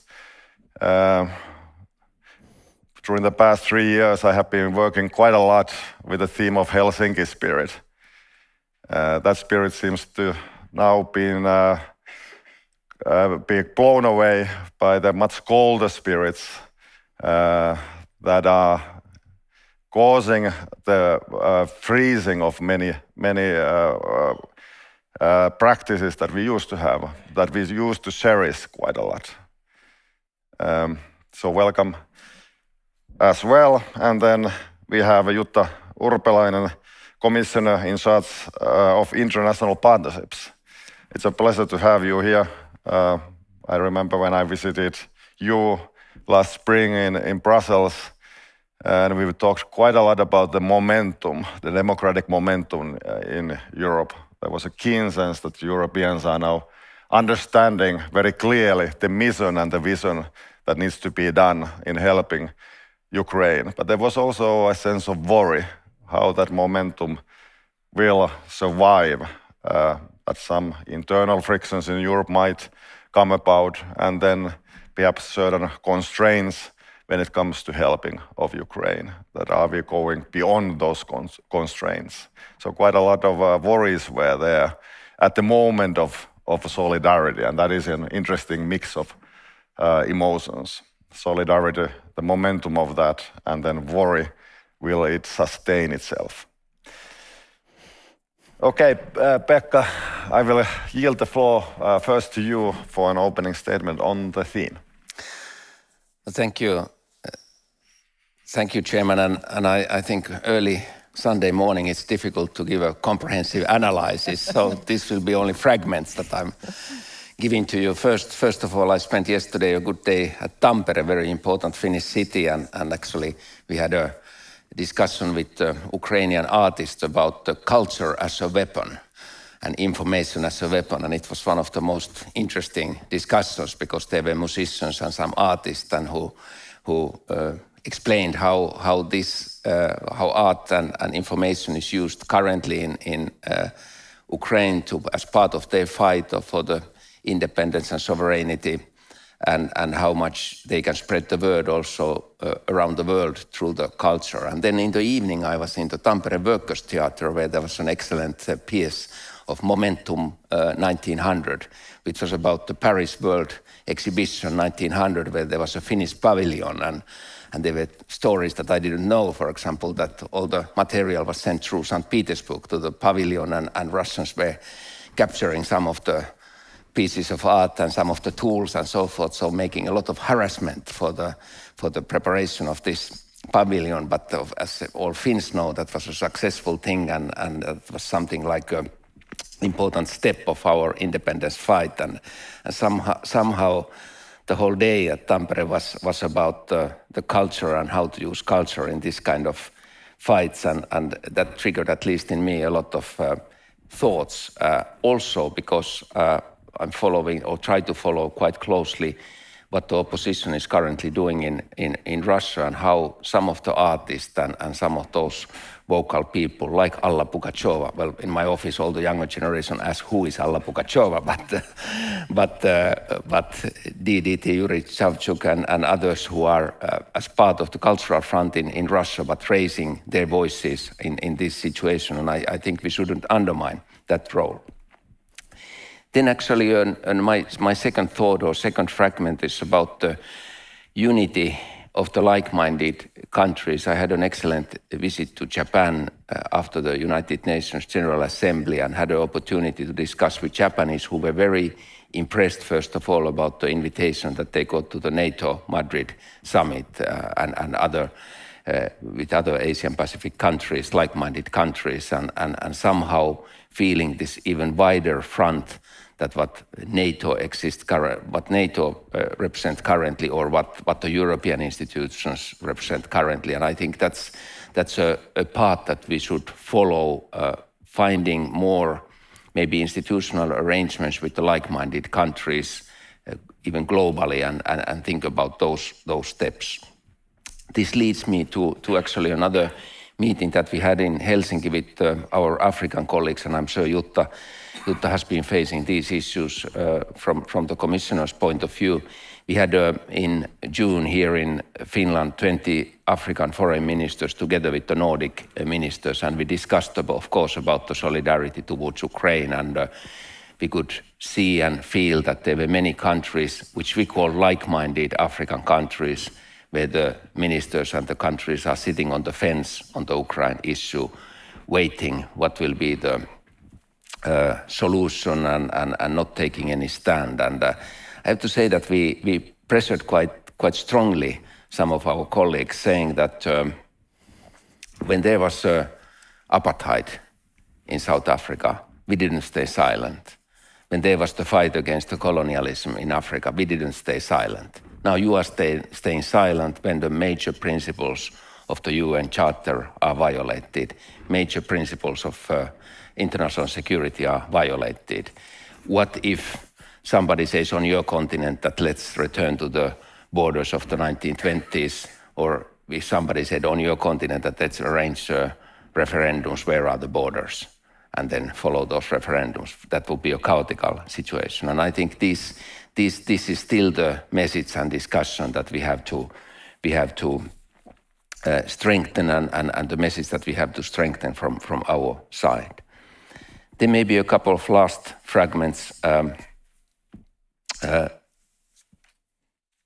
We have a multitude of challenges, and this is very difficult to describe what are our key challenges in the current situation, because we have a traditional security challenges. We have the really traditional war ongoing in Europe. Then we have another layer, which is the nuclear layer currently there. I have to say that we, in the foreign ministry, when we have tried to catch our nuclear experts, we noticed that almost all of them are retired, because the nuclear issue was the topic during the 60s and 70s, very much in the security debate. What are the nuclear strategies? What can happen, and so forth. But all this thinking has not been active for years, of course, because there hasn't been this kind of threat present, and we really have to come back. And even to the interesting question that which I asked myself, is the first use of nuclear, is it banned internationally? Is it a legal issue? Are there agreements on this issue and others? And this is a very, very interesting topic, and we have to come back to those issues. And at the same time, we have other global threats. We have the climate, of course, climate issue staying there. We have now the food crisis issue, caused also triggered by the Russian aggression against Ukraine and so forth. And all these layers we have to face and also explain to people what this means, what our resilience means in all these different contexts, which is a huge challenge also in a public debate in Finland. And then finally, my last fragment is actually about Russia. I know that you have been discussing this topic the whole morning, but we have at least two schools in Finland. We have those who say that, and now I'm speaking of the public debate, who say that Russia is always the same. Russia has always been the same. Russia never changes. And then we have another school, which probably I'm a little bit closer, that Russia changes all the time. That when we look 100 years backwards, the Tsar time, the Lenin time, Stalin time, Khrushchev time, Brezhnev time, Gorbachev, Yeltsin, Putin, we have, so to say, permanent change. Is it a change towards better or worse? That's a topic to be debated, but we are living next to the country that changes all the time. And how we can influence to that is very, very key issue for the European politics and so forth. I will stop here. Thank you. Pekka, thank you very much.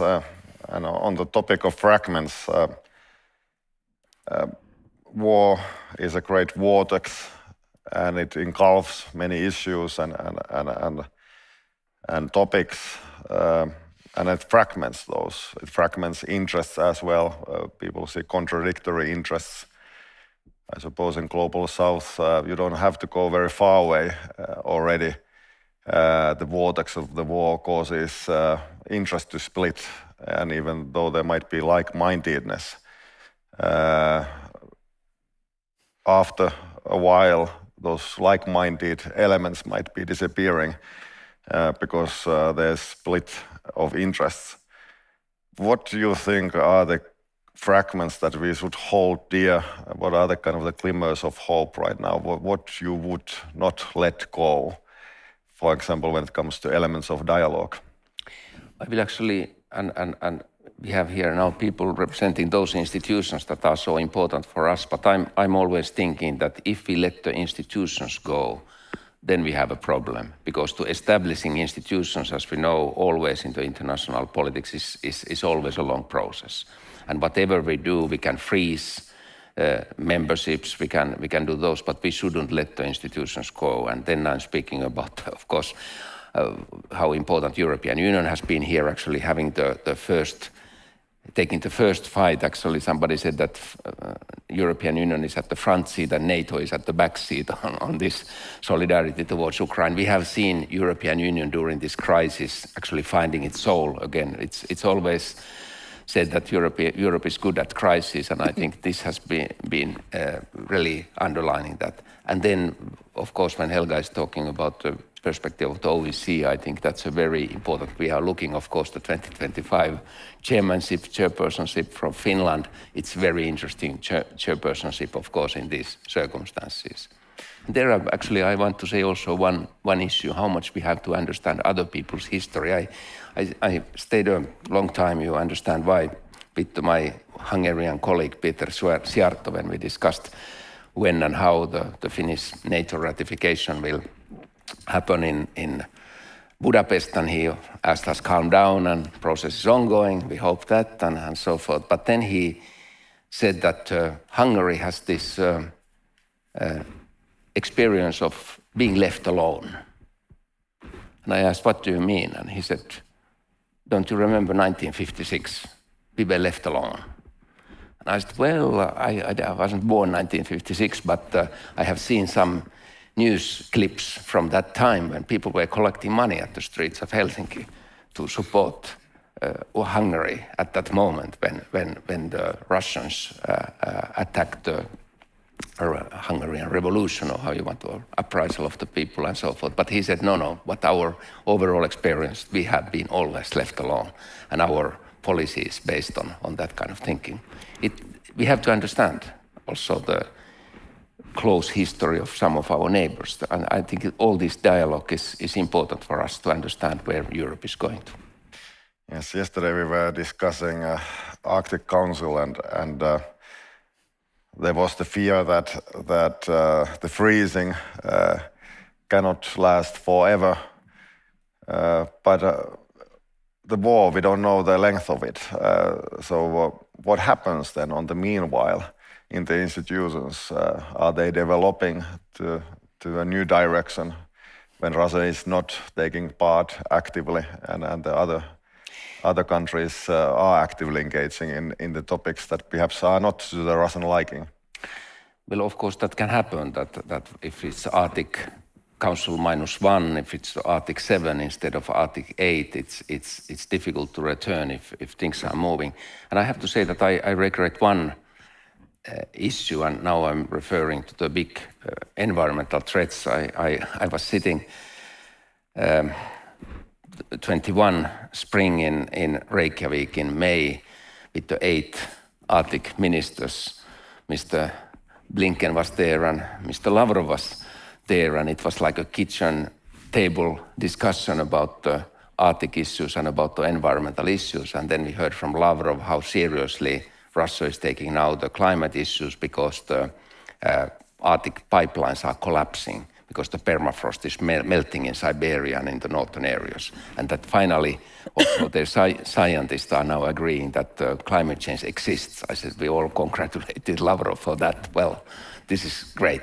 And then he started to speak about the lifting up the nuclear waste around Novaya Zemlya. And I said, wow, I have been following the environmental movement in Russia, which has asked this from 70s, 80s, 90s, fighting for the issue that finally something should be done for this stupid issue that there are nuclear waste is dumped around Novaya Zemlya.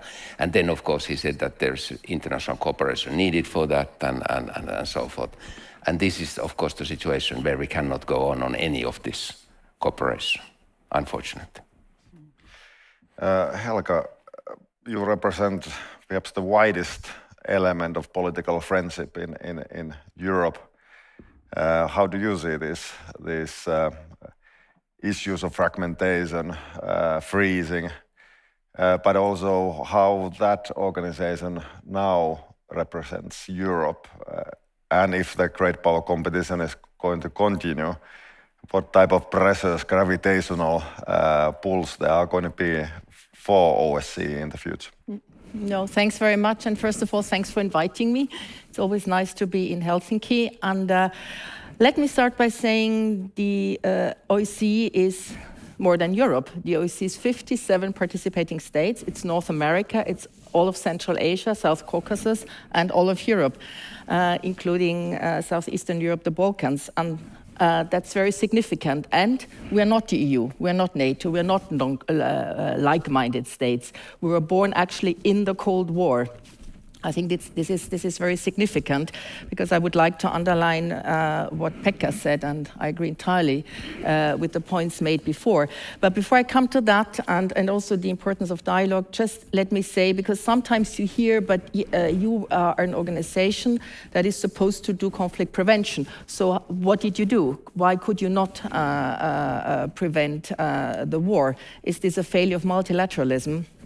And to this, I would say clearly, no, it's not. It's not because commitments, key principles are being violated, that the principles are wrong or the principles need to be changed. It's one participating state that has violated basically all of the Helsinki principles, the same principles that came into life here in Helsinki almost 50 years ago. The principles of the inviolability of borders, sovereignty of states, integrity of states, the need to for peaceful settlement of conflicts.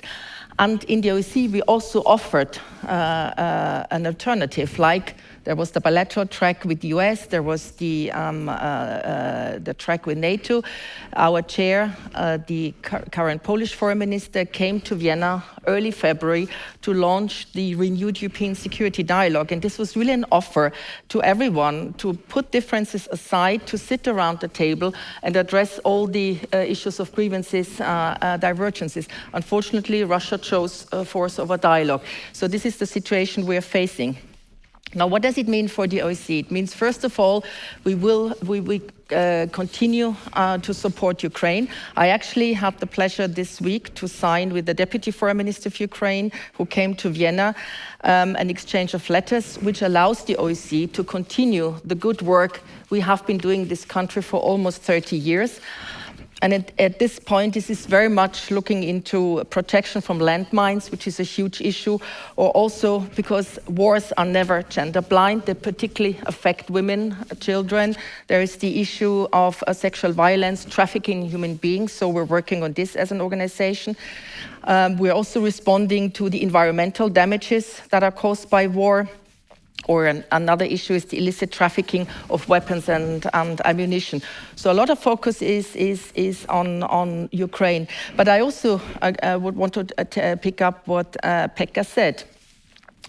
Security in Europe depends also very much on the security around us.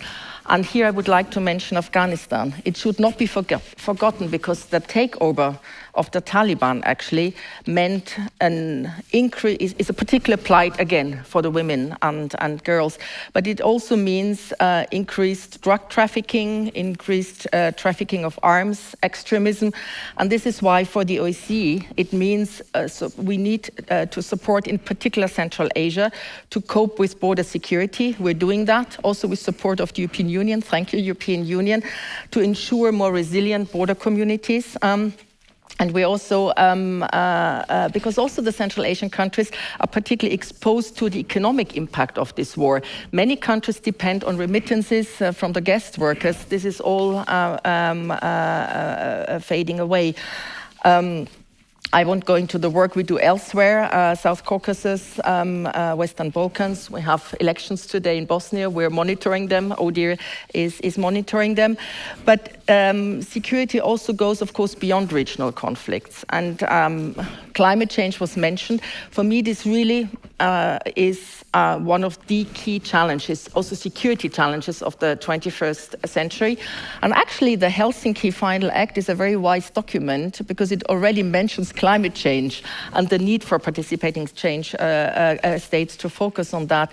And here the added value we bring as an organization is that we bring countries together, for example, because many countries share natural resources, and climate change doesn't stop at the border. So we bring countries to do joint analysis, but then also to come forward with common solutions when it comes to climate adaptation, mitigation. For example, the Shar Mountains that are shared between Kosovo, Albania, North Macedonia, or we are promoting cross-border wildfire management in the South Caucasus. I don't have to say much more to say how of course, important, but also sensitive that is. Maybe, I don't want to belong two or three, maybe two more points very quickly. What's very important for me is, and this is also a commitment for the OECs, this is artificial intelligence, new technologies. I think it's crucial to embed accountability, but also gender equality, non-discrimination in technical development. And here cyber is another critical topic of our times because conflicts have become more hybrid and cyber measures are increasingly used before or alongside military aggression. And here cooperation is actually one of the rare islands or cyber diplomacy is one of the rare islands of cooperation within the OSCE also, because we have very concrete tools to avoid unintended conflicts that actually might stem from the use of information and communication technologies. We're very much looking forward to 2025 when Finland will take over. Also because Finland has always been a promoter of an issue that is very dear to my heart, and I also know Jutta's heart, and that's the fact that you will never achieve sustainable security if you do not promote women's economic empowerment, women's empowerment in general, because sometimes women are viewed as victims, and it's very important we address the issues of gender-based violence that have gone up big time during COVID also, but we need to do more to make sure that women are part of the solution, and youth. This is our commitment in the OSCE. We work a lot with youth, also on some of the challenges I've been referring to, like climate change. And here I know I will have a huge supporter in the upcoming Finnish chairpersonship. Thank you. Thank you for that. A lot has happened during the past year, and OSCE has been at the center of quite many events, episodes of what we have been seeing. What feeling of loss you have in your mind? Is there nostalgia for something that is gone, and perhaps you are fearing is gone for many years to come? I wouldn't talk about nostalgia. I mean, the problem we have always been facing is the need for consensus. Now, consensus-based solutions are powerful ones because they're really everyone agrees to that, but it can be a problem. And the problems we have had is before the 24th of February, like our budget very often is taken hostage by political considerations, so consensus is being misused. But I would say actually multilateral organizations, and in particular the OSCE, play an ever more important role now, because while indeed we are, I think everyone is trying, everyone is supporting Ukraine. We were, for example, the first organization to address the issue of accountability, because truth is always the first casualty in war, and we were the first organization to, early March already, to launch the Moscow mechanism, which allows experts to go on the ground and really understand what's really happening. So there's a very active role the OSCE is playing. Dialogue needs to remain. I mentioned some of the issues why this is important. And also dialogue is sometimes equal to being soft or not standing up for the principles. I think that is wrong. I think we have been very clear, the chair has been very clear, I have been very clear, Secretary General of this organization, that this is an unprovoked and unjustified war. At the same time, dialogue channels need to be kept open. And like the OSCE, for example, was the first responder in 2014 when the special monitoring mission was set up. And again, thank you to Finland for supporting this with not only financial support, but also with very excellent personnel and experts through the years. The OSCE will play a role sooner or later. And I haven't even mentioned the issue of arms control, and where also Finland, for example, is currently chairing the structured dialogue, which we have all the tools that are necessary, and when the time comes, we are ready to deploy them. So I would say it's actually a quite active moment for us. Yes, when I discuss with people who are from OSCE, it is very common to hear the phrase that dialogue is essential even when there is no solution in sight. But are there moments when dialogue itself can be used for power political purposes, that it is power politics by other means, where dialogue is not so hopeful that it is actually a means to an end? How do you see this side of dialogue that perhaps is not as pleasant as we would like it to be? Well, again, the OSCE is not only about dialogue. I think the OSCE provides a platform for 57. At this point, the focus is very much also on documentation. It's a forum for documentation. I mentioned the Moscow mechanism that was launched. No other international organization has been able to do that. Every Thursday, we have a permanent council. And the first item on the agenda, as proposed by our current chair, is always Russia's aggression against Ukraine. So this allows really participating states to voice their clear stance. At the same time, a lot of concrete work is being done. This is why I mentioned the projects we are currently pursuing in support of Ukraine, but also the projects that continue in all the other countries, because there is a huge impact on other countries, and the field missions the OSCE has, but also in, for example, in Central Asia, in Southeast Europe, allow us to do very, very concrete work, which is absolutely essential for the people. Thank you. Jutta, Pekka already referred to one of the key concepts in European Union, and that is emergencies as opportunities. So do you see through your tears possibilities? Thank you, Mika, and good morning, everybody, and thank you for the invitation and congratulations for the organizers for this great event. As Pekka and also Helga already underlined, of course, our eyes are now on Ukraine. And Russia's attack on Ukraine needs to be countered and also responded. And the unity of the EU has been found in this crisis, like Pekka very well explained. So Team Europe is actually supporting Ukraine in its fight on 4 fronts. Firstly, we are supporting Ukraine with weapons, humanitarian and financial assistance. Secondly, we are impeding Russia's ability to finance its war through sanctions. And thirdly, we are responding to the economic fallout and energy crisis in Europe. And fourthly, which is under my responsibility, we are helping our global partners in food and energy crisis. And it needs to be said that Finland has been fully engaged in this firm European response. And the line of the Finnish government has been very clear, and I thank for that and also congratulate for that.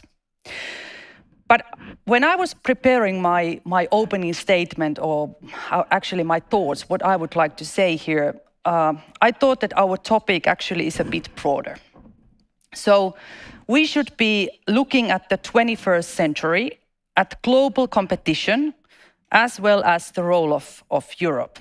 And I would like to bring a few aspects to this discussion based on my previous experiences in the UNGA, but also G20 and some EU meetings. And these 3 aspects are the following. So first, we should ask ourselves if the war in Ukraine is only a step in a broader hybrid operation launched against the West. Secondly, we should also analyze how the war in Ukraine might fit to future plans in Sino-Russian partnership. And thirdly, I think we should continue our work on resilience and strategic autonomy of the EU and our partners. So on the first question, I would actually like to draw us to the mood in the UN General Assembly in September. Of course, Ukraine was the topic, but the global consequences of the war were in focus. So energy crisis, food crisis, economic recession, implications on trade and transport. And one hot item, actually, in my discussions, I don't know, Pekka, if you can share this, was the question of fertilizers, on which actually Europe was challenged by Africa. And in a working session led by President Macron, I was able to explain to the African presidents and also African leaders, but also leaders of the UN bodies, how EU sanctions do not cover Russian agricultural products or fertilizers. But there are also other narratives told. So we are definitely challenged. There is a battle of narratives ongoing. In the global south, Russia wants to be seen as another victim of the Western colonialism, as the one that really dares to challenge the US-led world order.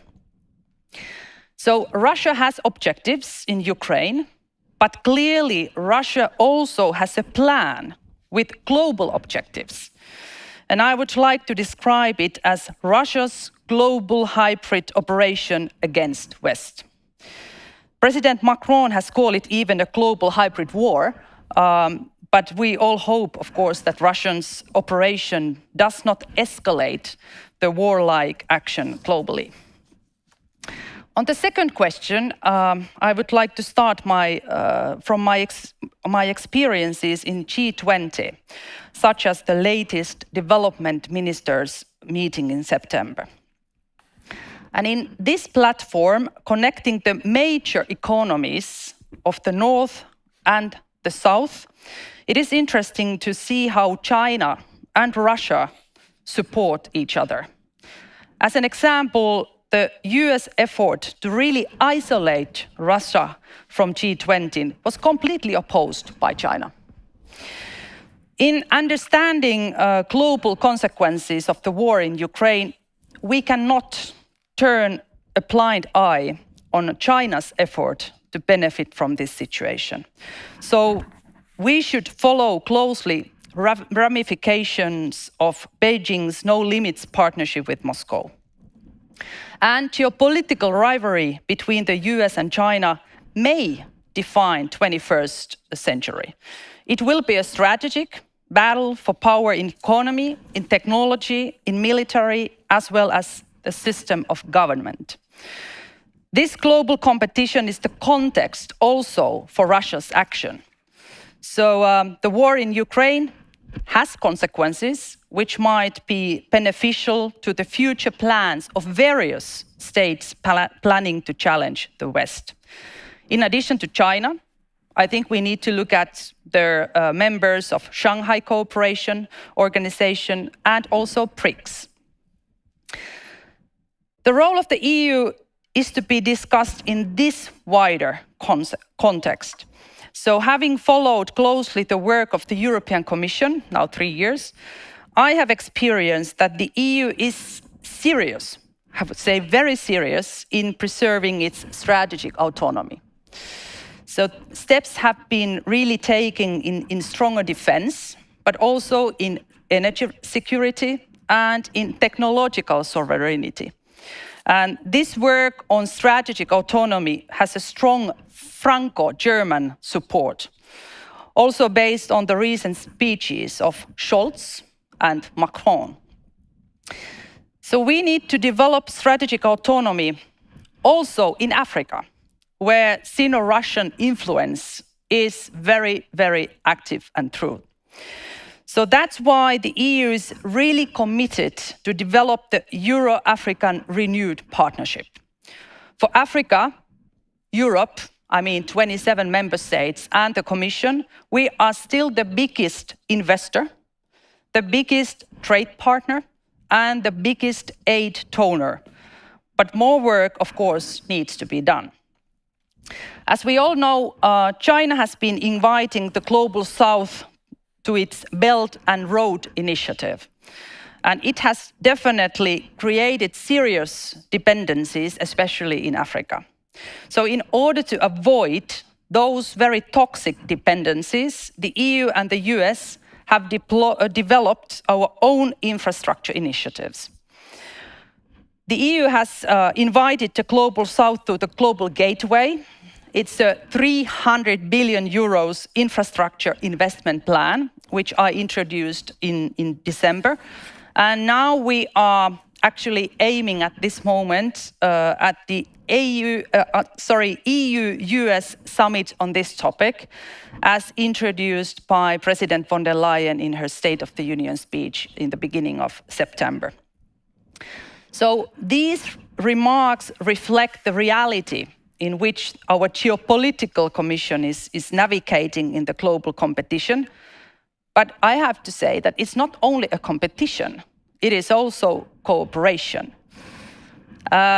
And as EU and as Europe, we continue to be a champion of renewed multilateralism, so maintaining resilient, rule-based international order is the major challenge for multilateralism. And we are by far the largest contributors to the UN. And as a bridge builder, the EU should try to avoid escalation of bipolar development. And as democracies, we are natural allies with the US, but the EU should build on its own international partnerships of equals based on joint priorities. And the EU must keep its autonomy in its relationship with China. This is my opinion. Frank dialogue also with bears and dragons, not only with the like-minded. Thank you. Thank you.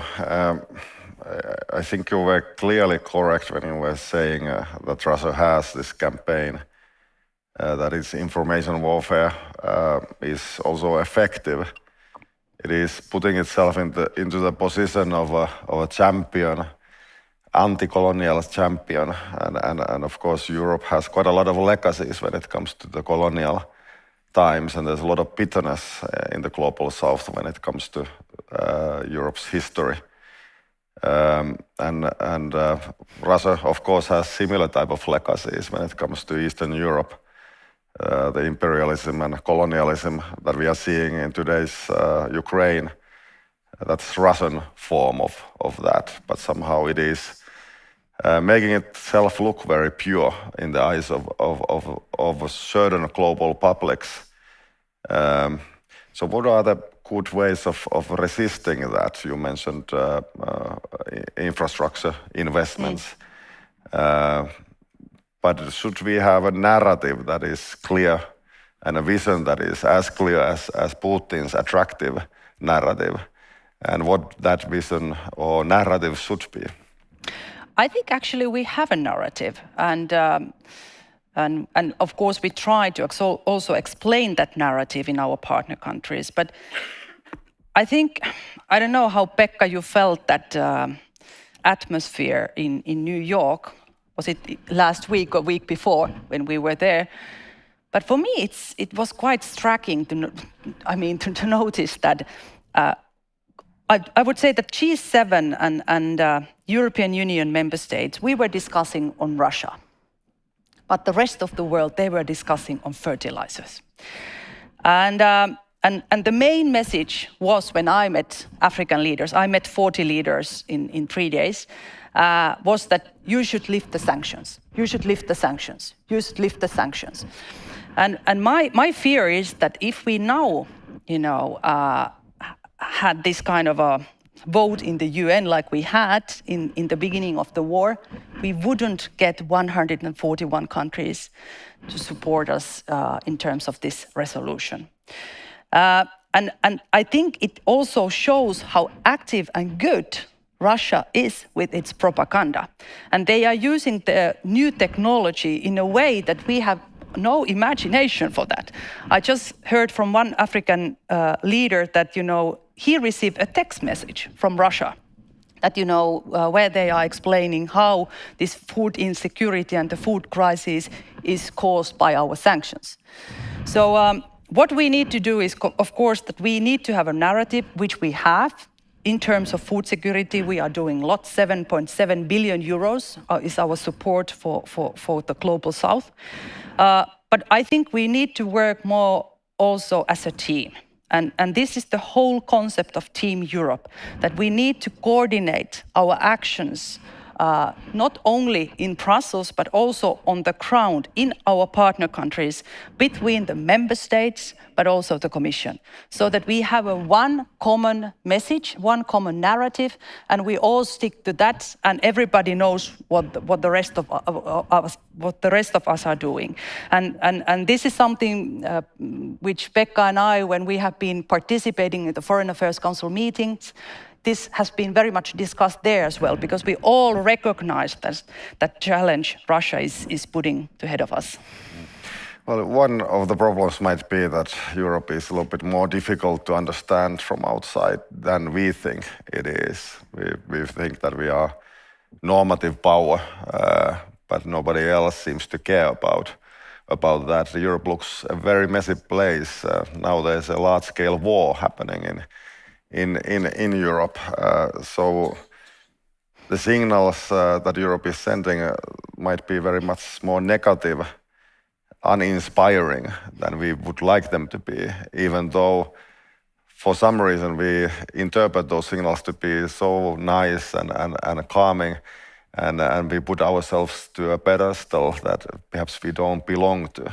So should we kind of climb down from the high pedestal and talk about those basic needs of people? Fertilizers are better for many than highly minded values that we like to put out in our narratives. Yeah, I think it was interesting to look at the surveys actually we have done in several African countries, and how well actually the African citizens recognize and acknowledge the support the EU is providing to those countries. And through those surveys, it was very clear that citizens in many African countries, they recognize China because the huge infrastructure projects China has funded and financed. They recognize in some countries also Russia. And then they recognize some European Union member states, like France, for instance, or then Portugal, depending, of course, also the countries, but not really the EU. Even though, I mean, as I explained, we are still the biggest trade partner, investor, and developing aid donor to those countries. So I think you have a right point there, that I think we have to be better in the communication, but I think we also have to be more in concrete, so that if we give a budget support to the government of, let's say, for instance, of Kenya, none of the citizens, they know about it and notice that. But if we do something concrete, like very often the infrastructure projects are, of course, it's more visible. It's more easy to recognize and acknowledge. So I think we have to think that what kind of projects and support we are giving, what kind of modalities we are using, but also how do we communicate on it. Yes. One of the points of contradiction, and this question goes to Jutta and Pekka alike, has been the lofty words on certain topics like European defense and autonomy. Finland was a true believer in the European defense. We went around and we asked what 42.7 actually means. And then we applied to NATO. So how would you respond to that clear difference between the loftiness of the words and the actual practice, and Finland, the true believer, giving up on the hope when there's a desperate need currently? Well, that's a good question. let me before answering that, let me reflect something that Jutta said about the European baggage, particularly in Africa and so forth. And I think it is a true issue that we still the colonial past and all that history is with European Union, and we countries who didn't take part to such colonial activities, we are maybe overshadowed by some other events. I have been saying this earlier, but when I was the European Union Special Representative in Sudan and Darfur, I was sitting with the Sudanese minister, and he said that he's really missing the Cold War time. And I said, what was so good in the Cold War? And then he said that, well, we went to Washington, and if Washington didn't give enough money, we went to Moscow.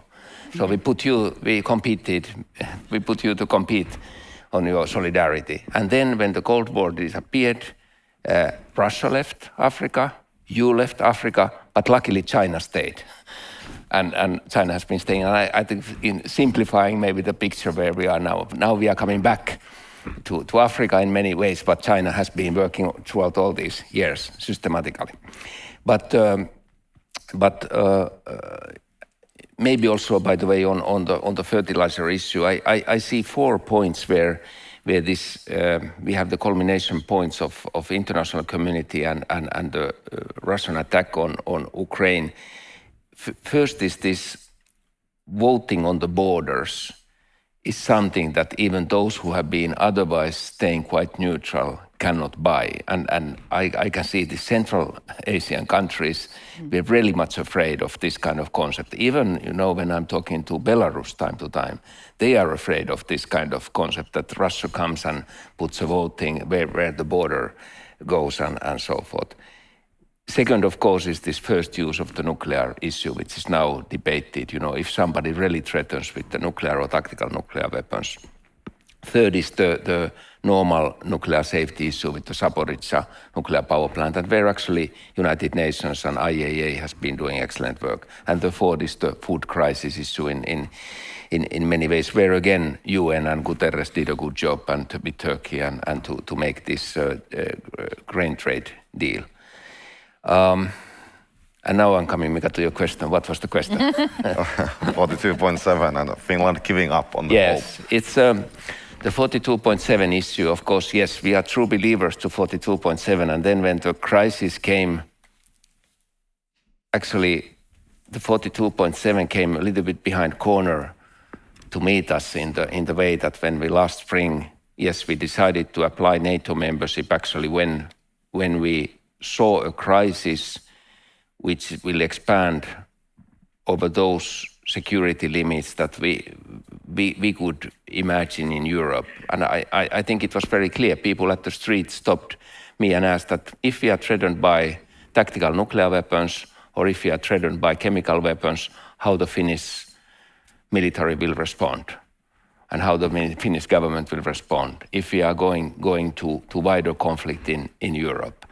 And then, of course, we could analyze that there are many kinds of scenarios where we really need help, including, of course, cyber and hybrid threats and so forth. We have a strong national military, but we can imagine nowadays many scenarios that could exceed the capability of our national defense. And this was one of the key reasons to ally with those who have capabilities and with whom we could respond to this, even to unconventional threats. Then when we asked security guarantees for this, as we call the grey period, when we apply NATO membership, but we are not yet covered by Article 5.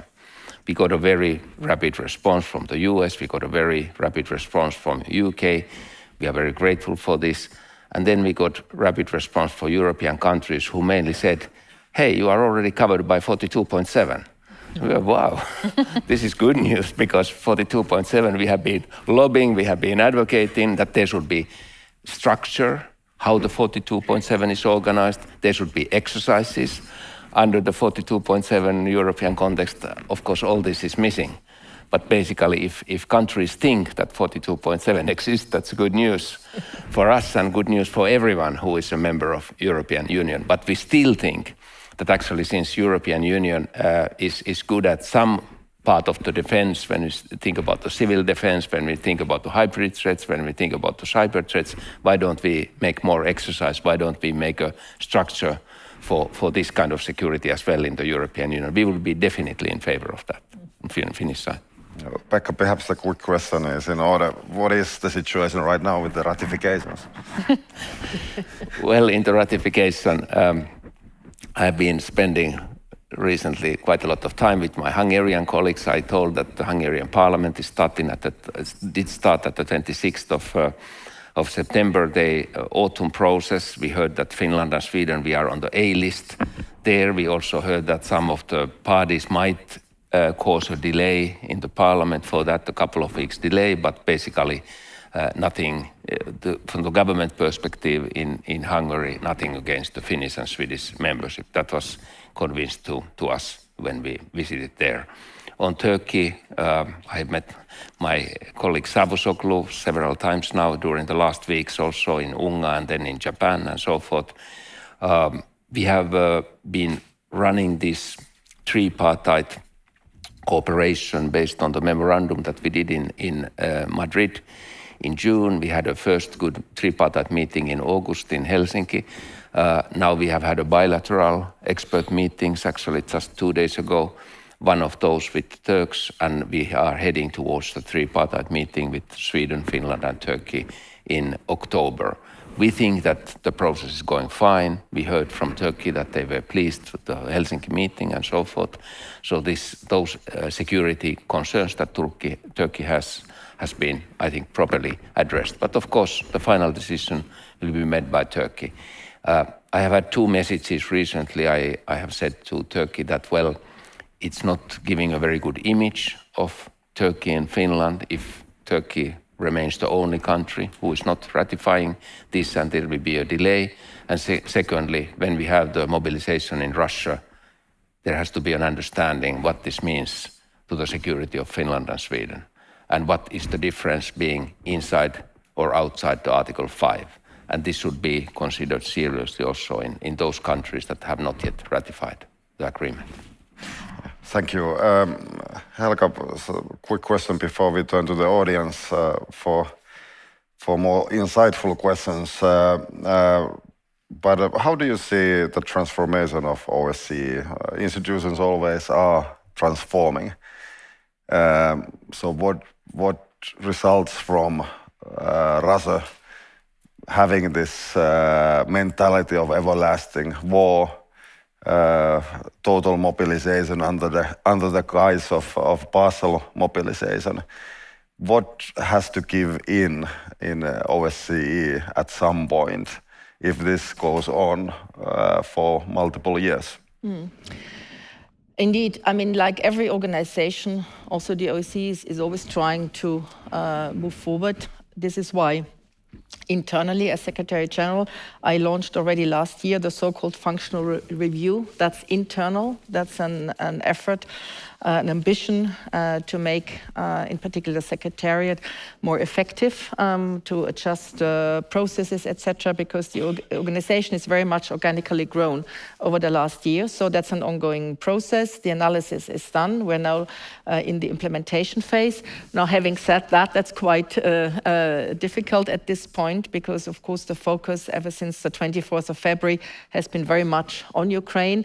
Just to give you one example, we had to evacuate more than 500 international monitors from the special monitoring mission from Ukraine, which was, thanks God, everyone came home safe, but this was a huge challenge which absorbed a lot of efforts, and I'm very, very grateful to my colleagues really working day and night.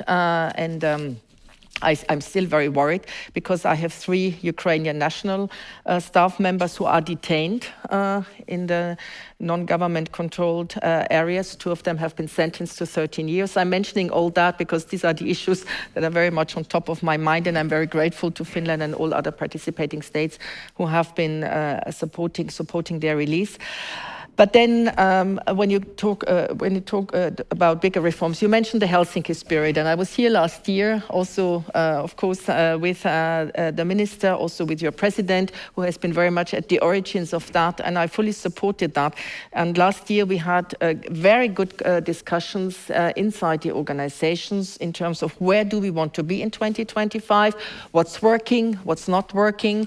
Yes, we have consensus principle, which of course makes a decision takes time to come to decisions, and everyone really engaged in these discussions, and we also had We had some conclusions by the end of the year, but again, then the war started end of February, and the focus has been very much on that. Having said that, I very much believe that if you didn't have the OSCE, you would have to invent it, because you will need that forum. The UN is too big, so there is no other forum where you have everyone at the table, and that's why 2025 will be very important, the 50th anniversary, and of course we're looking very much forward to continuing the discussions. We have been now focusing mostly on the state of Europe and not so much on the how the state affects Europe's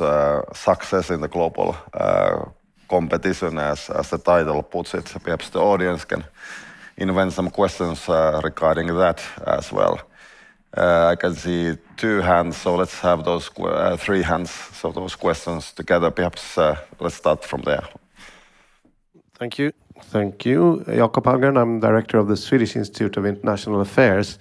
I was impressed by the presentation of actions and measures that is done from the EU in terms of this global battle of narratives that was discussed. But it seems to me that there might be another litmus test, maybe as early as next week already.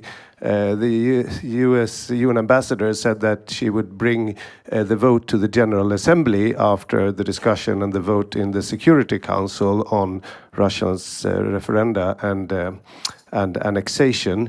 So what do you think? Do you think it will happen? What will it lead to? And in case we don't get the 140 votes, what should we do in order to step up those measures more to convince the rest of the world of the morality of the issues that we've discussed throughout this conference? Thank you.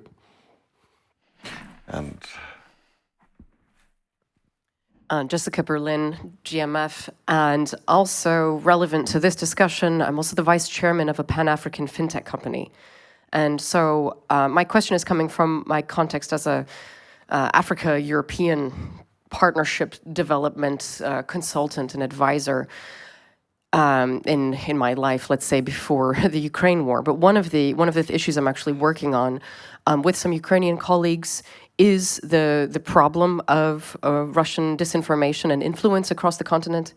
I used to live in Rwanda, and I've done work with partners across over a dozen countries across the continent.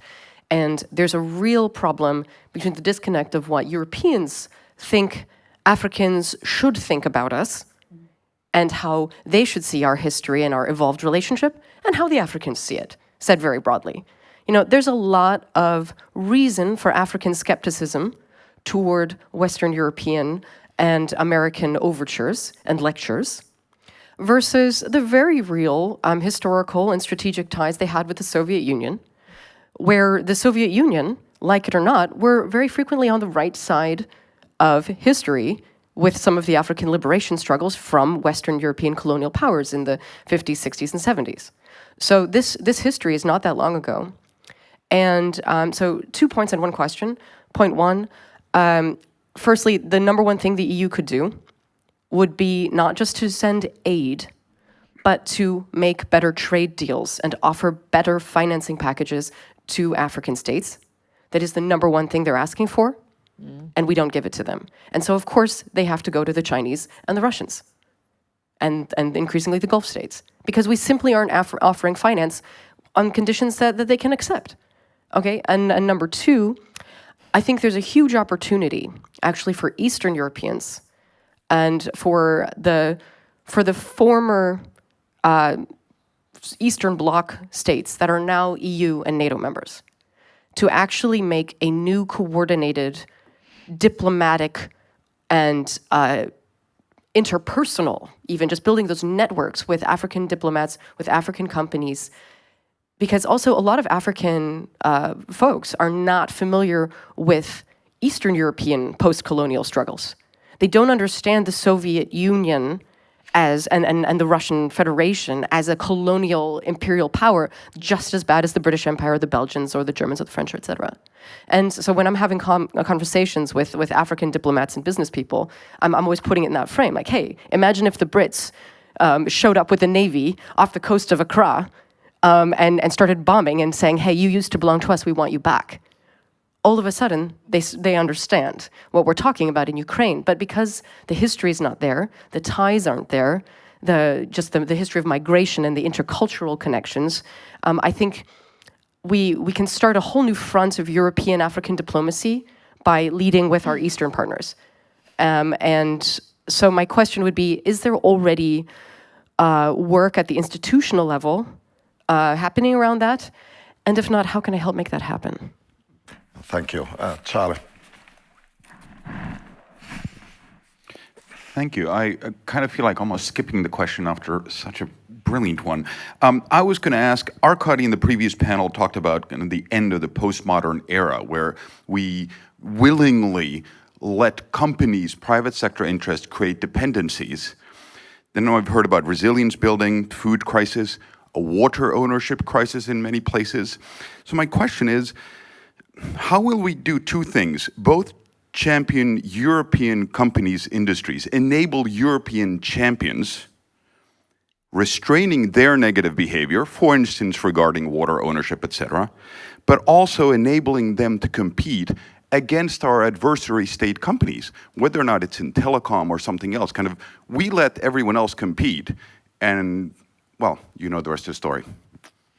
Well, thank you. Perhaps Jutta, if we start from you. Yes, thanks a lot. Very good questions and comments. Regarding Africa, what we really have tried to do there is that in addition to this traditional development aid, we also want to encourage our companies to invest in Africa. And if you look at the outcome of the AU-EU summit, which was held in February, we launched Africa investment package in that summit. So one of the deliverable of the summit was this investment package up to 150 billion euros. So we really try to, like I said, work as a team. So Commission is putting its financial contribution. We are also receiving financial contributions from the member states. But then we also try to attract and encourage our private companies to invest in Africa through the European Investment Bank, through the national DFIs, and so forth. But what is new is that we have also tried to define and identify the policy priorities where we want to invest in. For instance, energy sector, transport, digital infrastructure. But in addition to that, also soft connectivity like health, education, and research. So this is a huge exercise which we started some time ago and which is still ongoing. And I want to thank Finland and the Foreign Ministry for your very active contribution, because I think Finland is maybe the only member state who has really nominated a specific person to be responsible for Global Gateway in your permanent representation for the EU. So I think it's very good that you are active, and we try to encourage also the other member states to be active in this exercise. Then what kind of conditions we have for our financial support? We have to remember that we are always, I'm talking about now as a commissioner, we are always operating with our taxpayers' money. I need to go to the European Parliament. I see some colleagues here from there.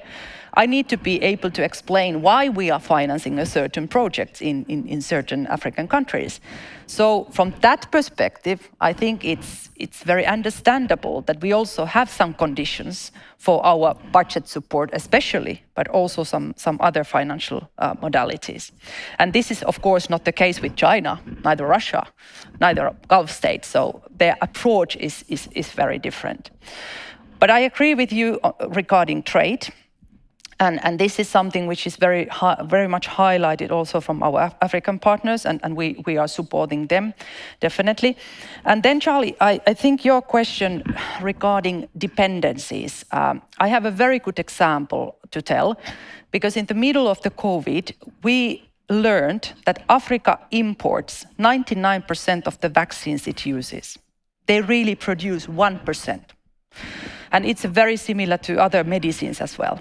So what we did was that we created this Team Europe initiative, where we invited our member states, for instance, Germany, Belgium, some other member states, their companies, so European companies, to invest in Africa. So we actually work with 4 African countries: Senegal, Rwanda, South Africa, and Ghana.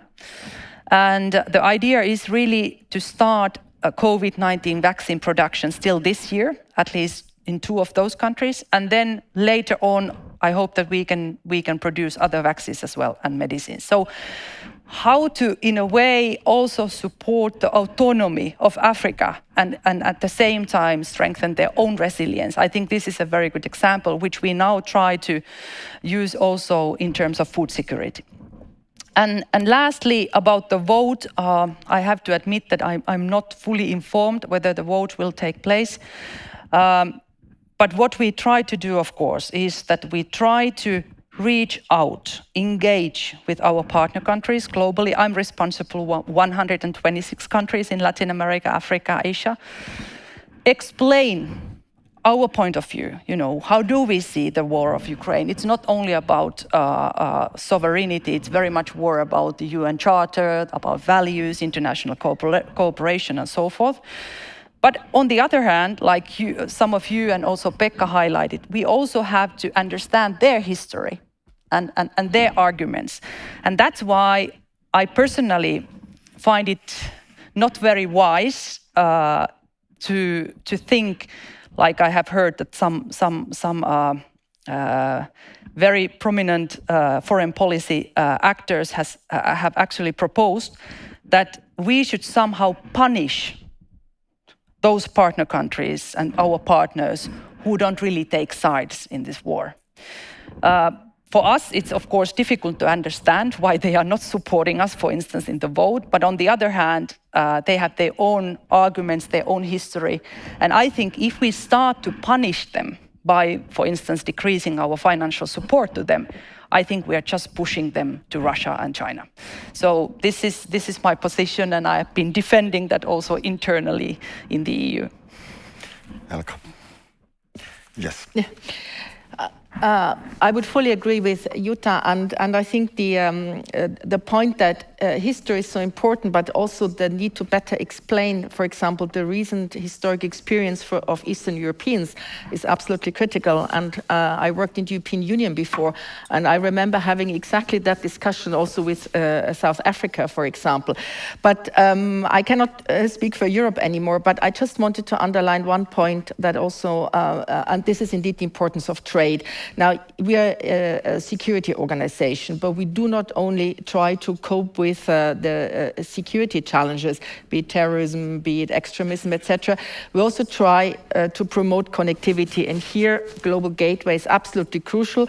When I was working in the European Union, I was involved in the Origins. I'm very happy it's there now, the Global Gateway. We also promote connectivity in the OSCE. It's part of the second dimension, environmental/economic, and the link to security. Because how do you promote security? Also by promoting regional cooperation. And I was with the Foreign Minister of Uzbekistan. I was also in Anga last week, and we spoke about the work they do in Termez, the hub there for transport links, also relating to Afghanistan. This is absolutely crucial. And we try to water diplomacy, because this was mentioned. Water can be a source of conflict, has been many times in history, but can also be a source for cooperation. This is something we are promoting, also by capacity building, training. But then and this will be my last point, is how do you engage the private sector, more business?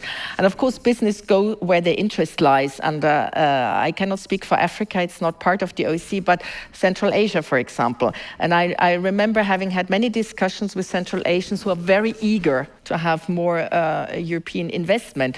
But one issue is that you have to create the necessary conditions. So here, also in the OECD, we work a lot to promote, help the states with their socioeconomic reforms. Anti-corruption is very important. We have very good anti-corruption programs where we work with governments, because I think this is indeed absolutely crucial and goes hand in hand with the work we do to fight security threats and challenges.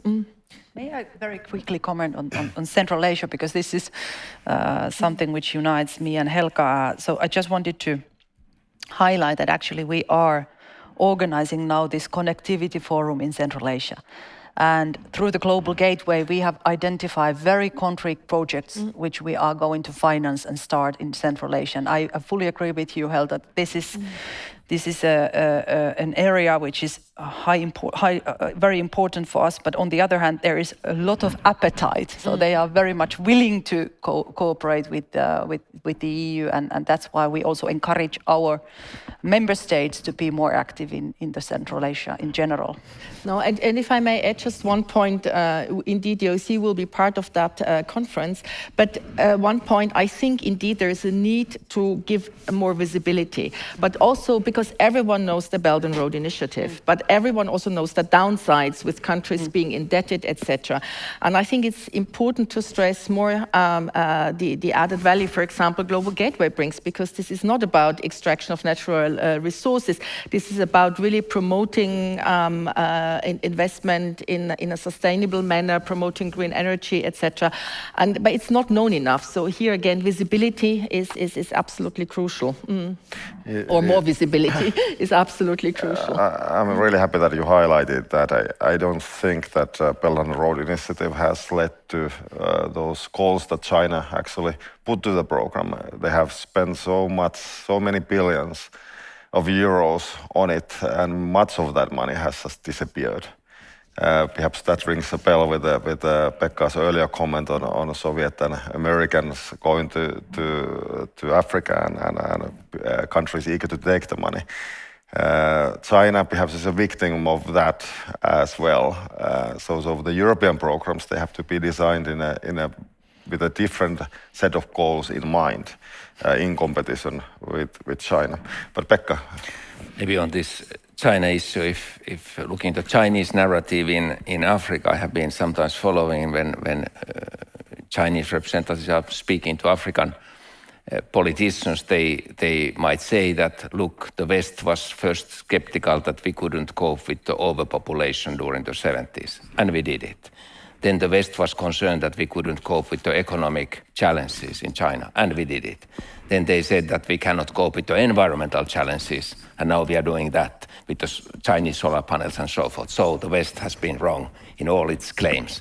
And actually it's an interesting issue. How do we counter-argue that? I think they have some points which are also true. But I will start with the Charlie's comment. Actually, we have been advocating for the global economy for a long time, and now we see an anti-globalization ongoing, but in other meaning that the anti-global movements. We actually see the internet that is now divided into the Chinese internet and soon to the Russian internet and then to the Western internet.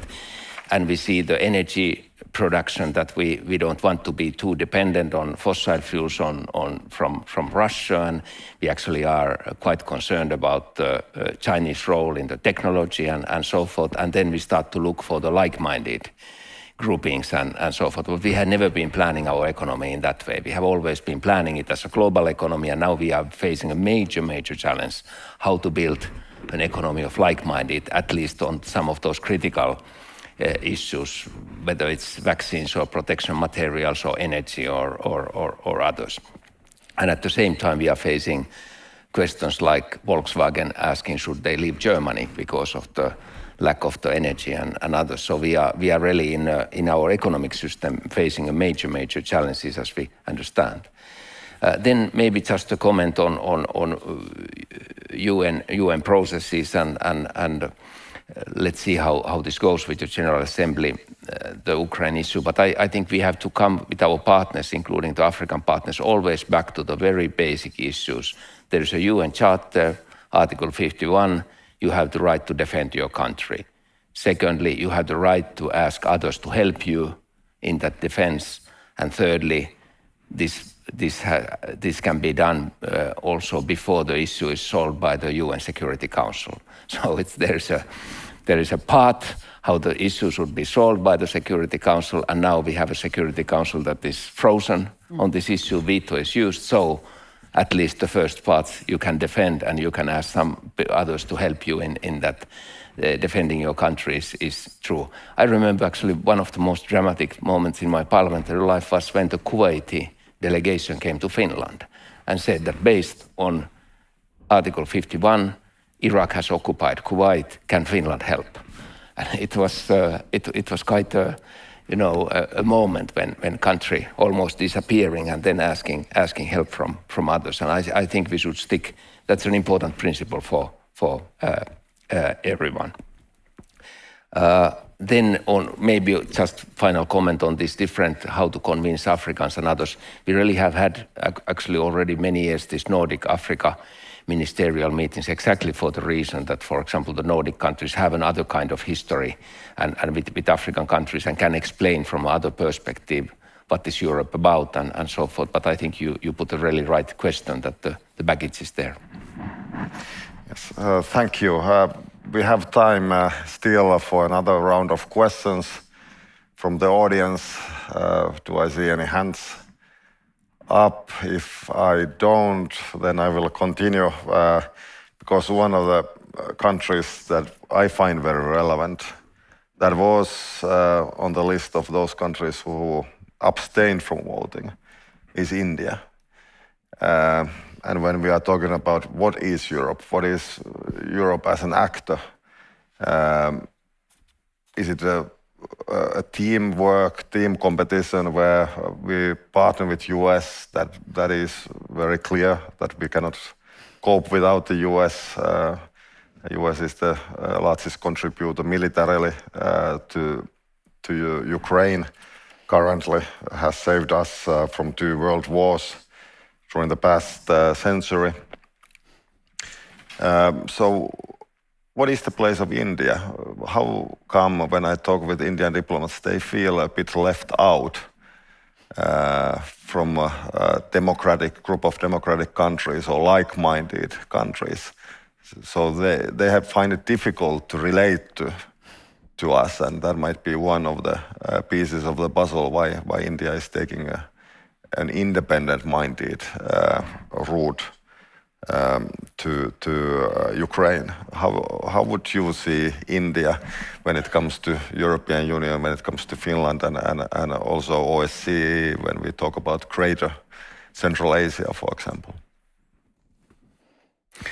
Well, if I start, we had a very good bilateral meeting with Foreign Minister Jaishankar, and of course he has recently been visiting Finland, and I have been to India, and also the Prime Minister Modi's visit to Copenhagen when he met with the Nordic Prime Ministers. It was very important, so we have been advancing in the India relationship also bilaterally, but also on the European Union level. I think there's more and more direct cooperation with India. Of course, the issue of their own region, the dynamics, particularly with China, is something that dominates the picture. Not to speak about the Pakistan-India relations, and when Helga mentioned Afghanistan, actually it's interesting when you open that battle with Indians. They have a lot of knowledge on Afghanistan. They have a lot of views how the issues should be handled and solved and so forth. So we have many common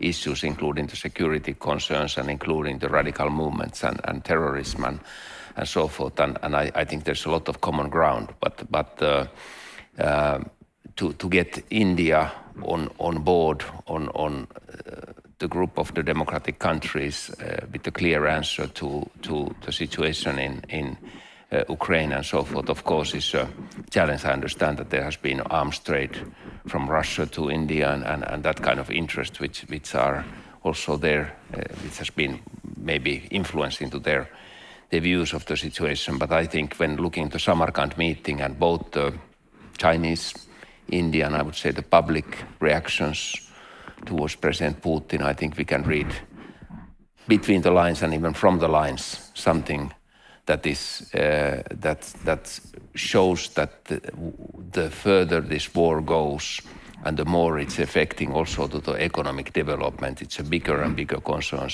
actually both for China and for India, because it's ruining their economic plans and the benefits that their governments have been thinking to give to their population, I think the major economic implications is probably the one reason that could then trigger even stronger reaction both in China and India towards what Russia is doing.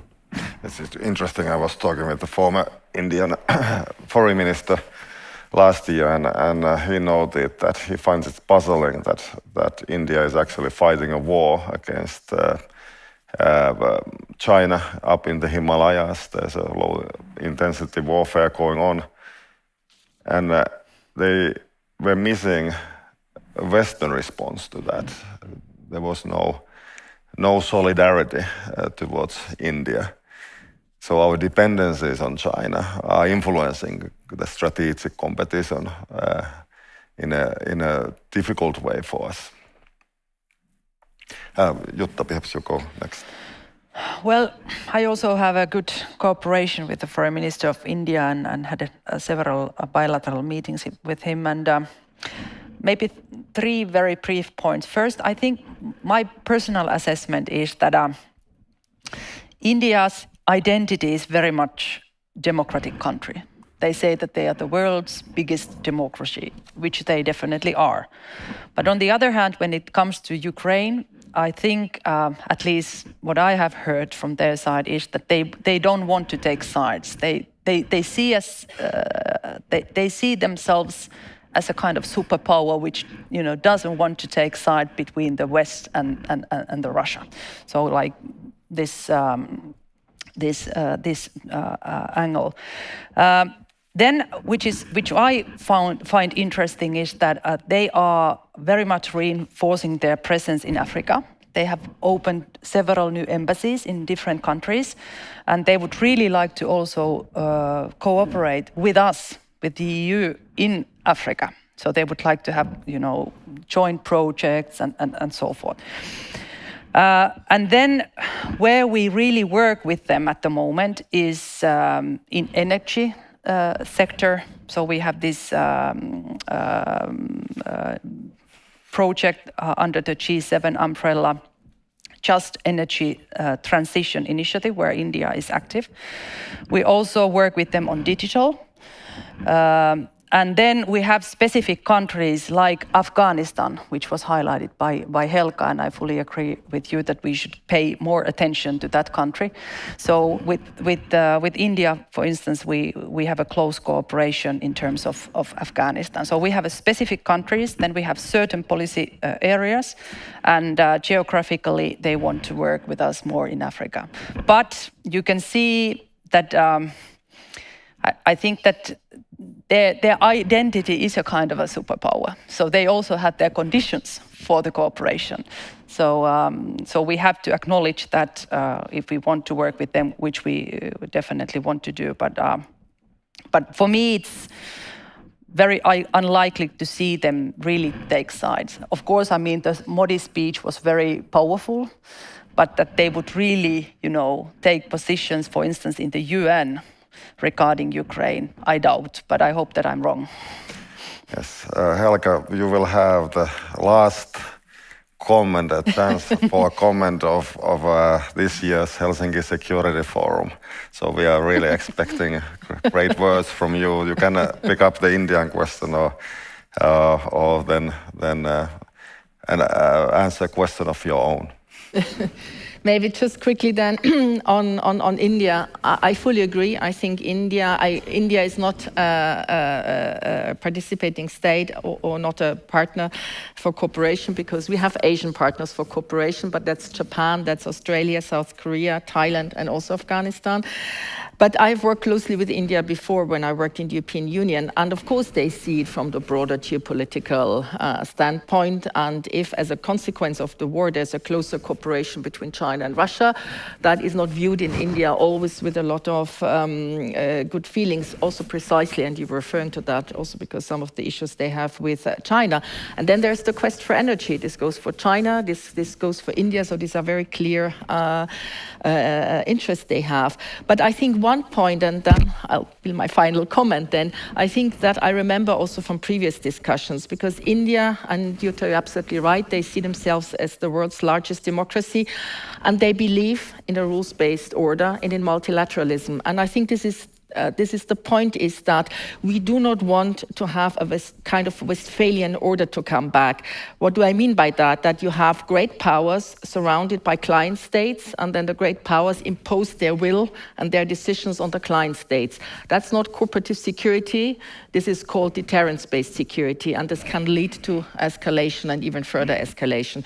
So this is why I think the task is really to try everything and to explain maybe even better to countries outside the European Union and out there that we need to come back to a rules-based order, also based on our three dimensions in the OSCE, which is political, military, environmental, economic, and the very important human dimension with fundamental rights. I think that's the only way, and this is also this is how I see my task also for the OSCE and for Finland as a very important participating state, to make sure indeed that we preserve the OSCE as a forum where hopefully sooner than later we can have meaningful talks again on how to do better on cooperative security. Final last word. And absolutely on time. Thank you very much. I know that you are busy and you have engagements elsewhere. So I would like to thank you on behalf of the Helsinki Security Forum on taking part.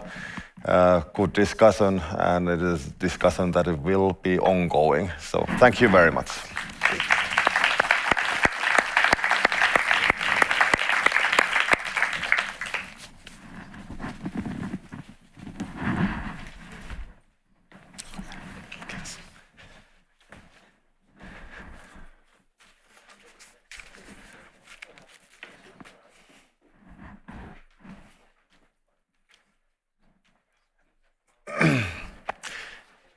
All right, I feel a little bit sad and nostalgic already. It has been a good 3 days, really good panel discussions, excellent ones, thought-provoking, agitating. I like when intellectual stimuli that we get kind of stays with you. You remember the contrasts between different panelists and the audience questions. And those contrasts usually reveal quite a lot. They can be even more revealing than the individual contributions. But they were really good contributions this year. And the sadness goes away when I'm thinking about next year. We are going to organize this again. Kai is nodding the head, so we can proceed. Next year we are going to meet. Kukka, what was the date? Is Kukka here with us? What is the date next year? 29th of September. And it's always good to bring along people that have been here previously. Topics are important, they are crucial. 3 promises of never again have been broken in Europe after the First World War, that there wouldn't be any war again. After the Second World War, the same promise was given again, and also the promise of not having a genocide happening in Europe ever again. Our generations have broken those promises when the war in Ukraine started. So there is responsibility of trying to find solutions to these questions, kind of solidifying what was weak, solidifying at least what is left. And that is an important mission, and next year we will meet again. But of course, when we come to this point, it is important to remember the contributions, but most importantly, we have to remember those people who organized this conference. It was long in making, took quite many hours and weeks to prepare this during the past 2 years or so. Of course, the partners are key in every event like this. Finnish Minister for Foreign Affairs, Kai was a key person. Also when it came to sending out invitations and having good advice who to invite. His networks are immense. Ministry for Defense, that's important partner as well. And then ISI, Arctia, Nokia, yesterday's evening panel, the night howl was clearly heard. Arctic Center of University of Lapland, and next year we will have more of partners as well. But the people who actually did this, it wasn't me, it was the team led by Kukka, a crucial person for all of us. It's easy to be a director of an institute when you only have to unscrew the cork of a bottle and the spirit comes out and things start to happen all of a sudden. And you are just like surfing the flow that others are creating. So Kukka, perhaps you could come to the podium and we could give you some flowers. Is Kukka coming? Yes. And then of course Alana Saul, a crucial part of the team as well. Perhaps Alana, you come here as to join Kukka and Kirsi. And of course behind you there is a bigger team, and these flowers are not only for the individuals but also Alana, please come. But for the whole team. So, thank you. It seems that Kukka has left us. There must be something happening behind there. But big applause again to the organizers